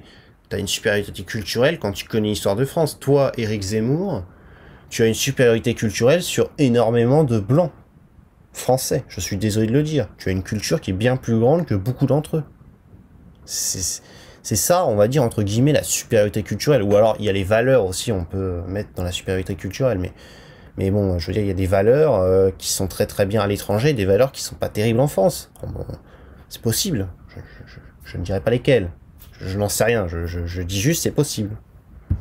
Les Français, si on ne veut pas devenir français, si on ne veut pas adopter les mœurs des Français, la conception des relations entre les hommes et les femmes des Français... Mais Zemmour, adopter les mœurs des Français, ça veut pas dire grand-chose. Encore une fois, il y a des Français qui n'adoptent pas les propres mœurs françaises et qui les changent. Est-ce qu'ils sont pour autant plus français? C'est ça la grosse question. Est-ce que quelqu'un qui finalement n'est plus vraiment dans les mœurs françaises est toujours français ou il ne l'est plus? Qu'est-ce qu'il est? Il est apatride? Ça, c'est une question complexe, mais il faut se la poser. Et est-ce que, aussi, un prolo de campagne, aussi français soit-il dans sa façon de se comporter, maîtrise bien autant la culture française que toi, par exemple? Ça aussi, c'est une question. Les paysages des Français, la littérature française. Si on ne veut pas faire sienne toutes ces choses magnifiques dont on a hérité des Français, et encore une fois, je n'y étais pas. À quoi ça sert? Mais ne venez pas en France. Mais et monsieur Taché, c'est simple à comprendre ça. Mais je vais vous répondre quelque chose. Oui, t'as raison. La culture française est très belle et on préfère qu'il y ait quand même des gens qui viennent en France parce qu'ils ont envie d'être en France plutôt que pour les allocations ou le pognon. Maintenant, maintenant que t'as dit ça, on a l'impression que c'est un peu une sorte de vœu pieux, quoi. Il y a pas grand-chose de plus derrière. Tu balances ça comme ça, mais t'apportes pas vraiment une solution sur comment est-ce qu'on applique ça. Et comment, d'ailleurs, on donne envie aux Français eux-mêmes d'être Français. Si c'est un objectif politique, bien entendu. Qui est tout aussi simple à comprendre. D'autres peuvent venir en France parce qu'ils voient dans la France justement une nation qui aurait assumé l'universalisme, qui assumerait l'humanisme, qui assumerait la paix. D'autres viennent en France parce qu'ils ont pensé que ce fabuleux pays qui a mis en place la Déclaration des droits de l'homme et des citoyens pourrait leur apporter ce rêve d'égalité et de paix dans lequel ils croient. Et c'est à mon tour de vous poser une question. Oui. L'assimilation, c'est quoi pour vous l'assimilation? Jusqu'où on va, Éric Zemmour? Il faut abandonner sa langue, il faut abandonner sa culture, il faut abandonner sa religion. Non. Et si on ne le fait pas, qu'est-ce qui se passe? On fait une... Ouais, là par contre, Zemmour c'est débile, il faut abandonner sa langue, mais il faut pas abandonner sa religion. Bon, il y a un moment, pourquoi on a l'impression, genre, oui, alors, on a le droit de prendre ça, mais on doit rejeter ça. On sait pas sur quels critères c'est basé, ça. Et comment on abandonne une langue, d'ailleurs? Je veux dire, on maîtrise tous plusieurs langues. Moi, je maîtrise l'anglais, alors peut-être pas incroyablement bien, mais ça reste plus que correct. Est-ce que j'ai abandonné ma langue française? Vraiment, c'est débile. Un nouveau massacre de la Saint-Barthélemy pour les musulmans, c'est ça, monsieur? Oh, c'est parti, il nous fait un point Saint-Barthélemy. Enfin, on va pas dire point Godwin, mais bon. Disons, voilà, est-ce que vous voulez encore le retour du fascisme et des vilains qui tuent en permettant l'assimilation? Vous êtes vraiment un horrible monstre. Zemmour, est-ce que vous iriez jusqu'ici? Quand même pas, qu'est-ce que vous feriez? Même Christine Kelly dit, ah non, non, quand même pas, là, vous abusez. Non, mais c'est très bien, je pose la question. Monsieur Taché, c'est très simple. Très simple. L'assimilation, c'est ce qu'on a fait jusqu'aux années 70. C'est-à-dire qu'on abandonne sa langue, oui. Qu'on met de côté son histoire. Mais Zemmour, on n'abandonne pas sa langue. On apprend la langue française, pas la même chose. Qu'est-ce qu'il me raconte? Oui, et qu'on adopte l'histoire de France. Et on arrête de reprocher à la France d'avoir vaincu ses aïeux. Les Italiens ne nous ont pas reproché les guerres de François Ier et de Bonaparte. Les Vietnamiens ne nous reprochent pas. Zemmour, les Italiens, c'est débile comme argument. Les mecs, ils sont nos voisins maintenant. C'est bon, la guerre en Europe est quasi terminée. On est tous en mode, on est alliés, quoi. Et même parmi la droite nationaliste, il y a des mecs qui se développent en mode, non mais en fait, les Européens, c'est nos frères. Faut qu'on se batte contre l'envahisseur venu de l'étranger, tu vois. Donc, à un moment, faut arrêter. Les Italiens, c'est pas un bon exemple. Pas la conquête de l'Indochine. Hein. C'est très... Ouais, les Vietnamiens, bon, c'est vrai, pourquoi pas. Enfin, il y a beaucoup de Vietnamiens en France, d'ailleurs. Je sais pas, peut-être qu'il y en a beaucoup, ouais. Spécifique aux Maghrébins et aux Africains qui nous reprochent en permanence la colonisation. Donc moi, ce que je dis, moi pas du tout. Ce que je dis, c'est que être français, ça veut dire faire sienne son... Ouais, voyons Zemmour, tu offenses Christine, tu as entendu. Non mais après t'as raison que ça vient plus de certaines communautés que d'autres. Disons que généralement on a tendance, en tout cas dans l'imaginaire collectif, après peut-être que c'est pas juste, hein, mais à associer les Asiatiques à des gens beaucoup plus intégrés, certes communautarisés, mais en tout cas beaucoup plus j'entends par intégrés, beaucoup plus respectueux de la culture locale, alors qu'on a des gens d'autres communautés qui revendiquent plus de droits. Mais bon, c'est sûr que c'est pas tous, on n'est pas tous obligés de les mettre dans le même sac. Là aussi, tu nous fais un petit peu de l'identitarisme à deux bases, c'est-à-dire genre, il y a les Maghrébins et les Africains, et eux, ils nous disent ça, alors que les Vietnamiens et les autres, ils nous disent rien. Moi, je vois pas de... Ça peut plaire certains qui disent ça, mais je vois pas de Vietnamiens ou d'Italiens, je connais pas vos origines. Hein. Je sais juste qu'apparemment, vous avez la nationalité française. Je crois, hein, tous. Bon, en tout cas, vous vivez en France. Histoire de France, oui. C'est abandonner aussi le prénom, je le répète, car... Mais arrête Zemmour, apparemment même à la mosquée tu rentres avec un prénom différent, qu'est-ce qu'il nous ressort encore son prénom? Il va nous faire Corinne là encore, c'est pas possible, on s'en fout bordel. C'est l'autre, elle s'appelait Absatou, qu'est-ce que ça pouvait foutre?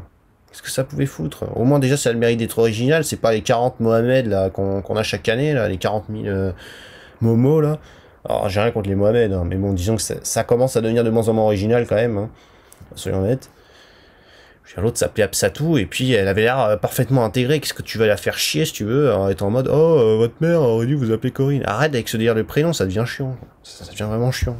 Et ce qui est arrivé, d'ailleurs, c'est ce qui existait de Bonaparte jusqu'au général de Gaulle et même au-delà jusqu'à François Mitterrand. C'est-à-dire qu'on prend un prénom français. Et quand vous dites, c'est très intéressant ce que vous dites, l'histoire des prénoms, qu'on n'arrête pas d'asséner, quand il s'appelle Mohamed, il n'est pas... vérité. Oui, c'est la vérité, mais je vais vous dire, vous connaissez l'histoire de Diouf.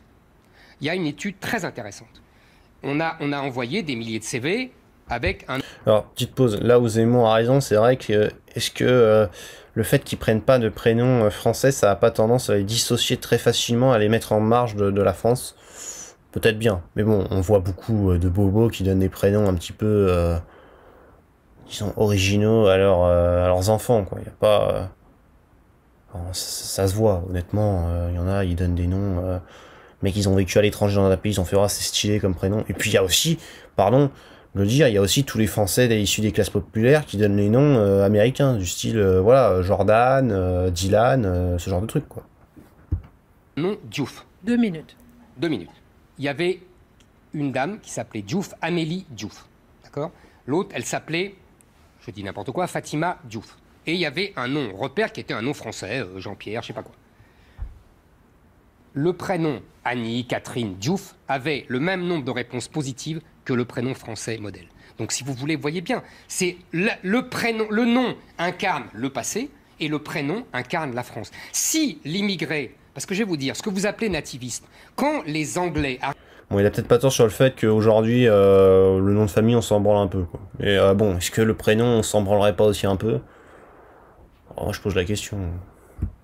Arrivent en Inde et qu'ils vivent à l'anglaise, donc ils ont tout à fait le droit. Quand les Français arrivent en Algérie et qu'ils vivent à la française, ils ont tout à fait le droit. C'est exactement comme aujourd'hui, on vit à la béninoise ou à l'algérienne dans des milliers de quartiers français. Mais bien sûr aussi, c'est la même chose.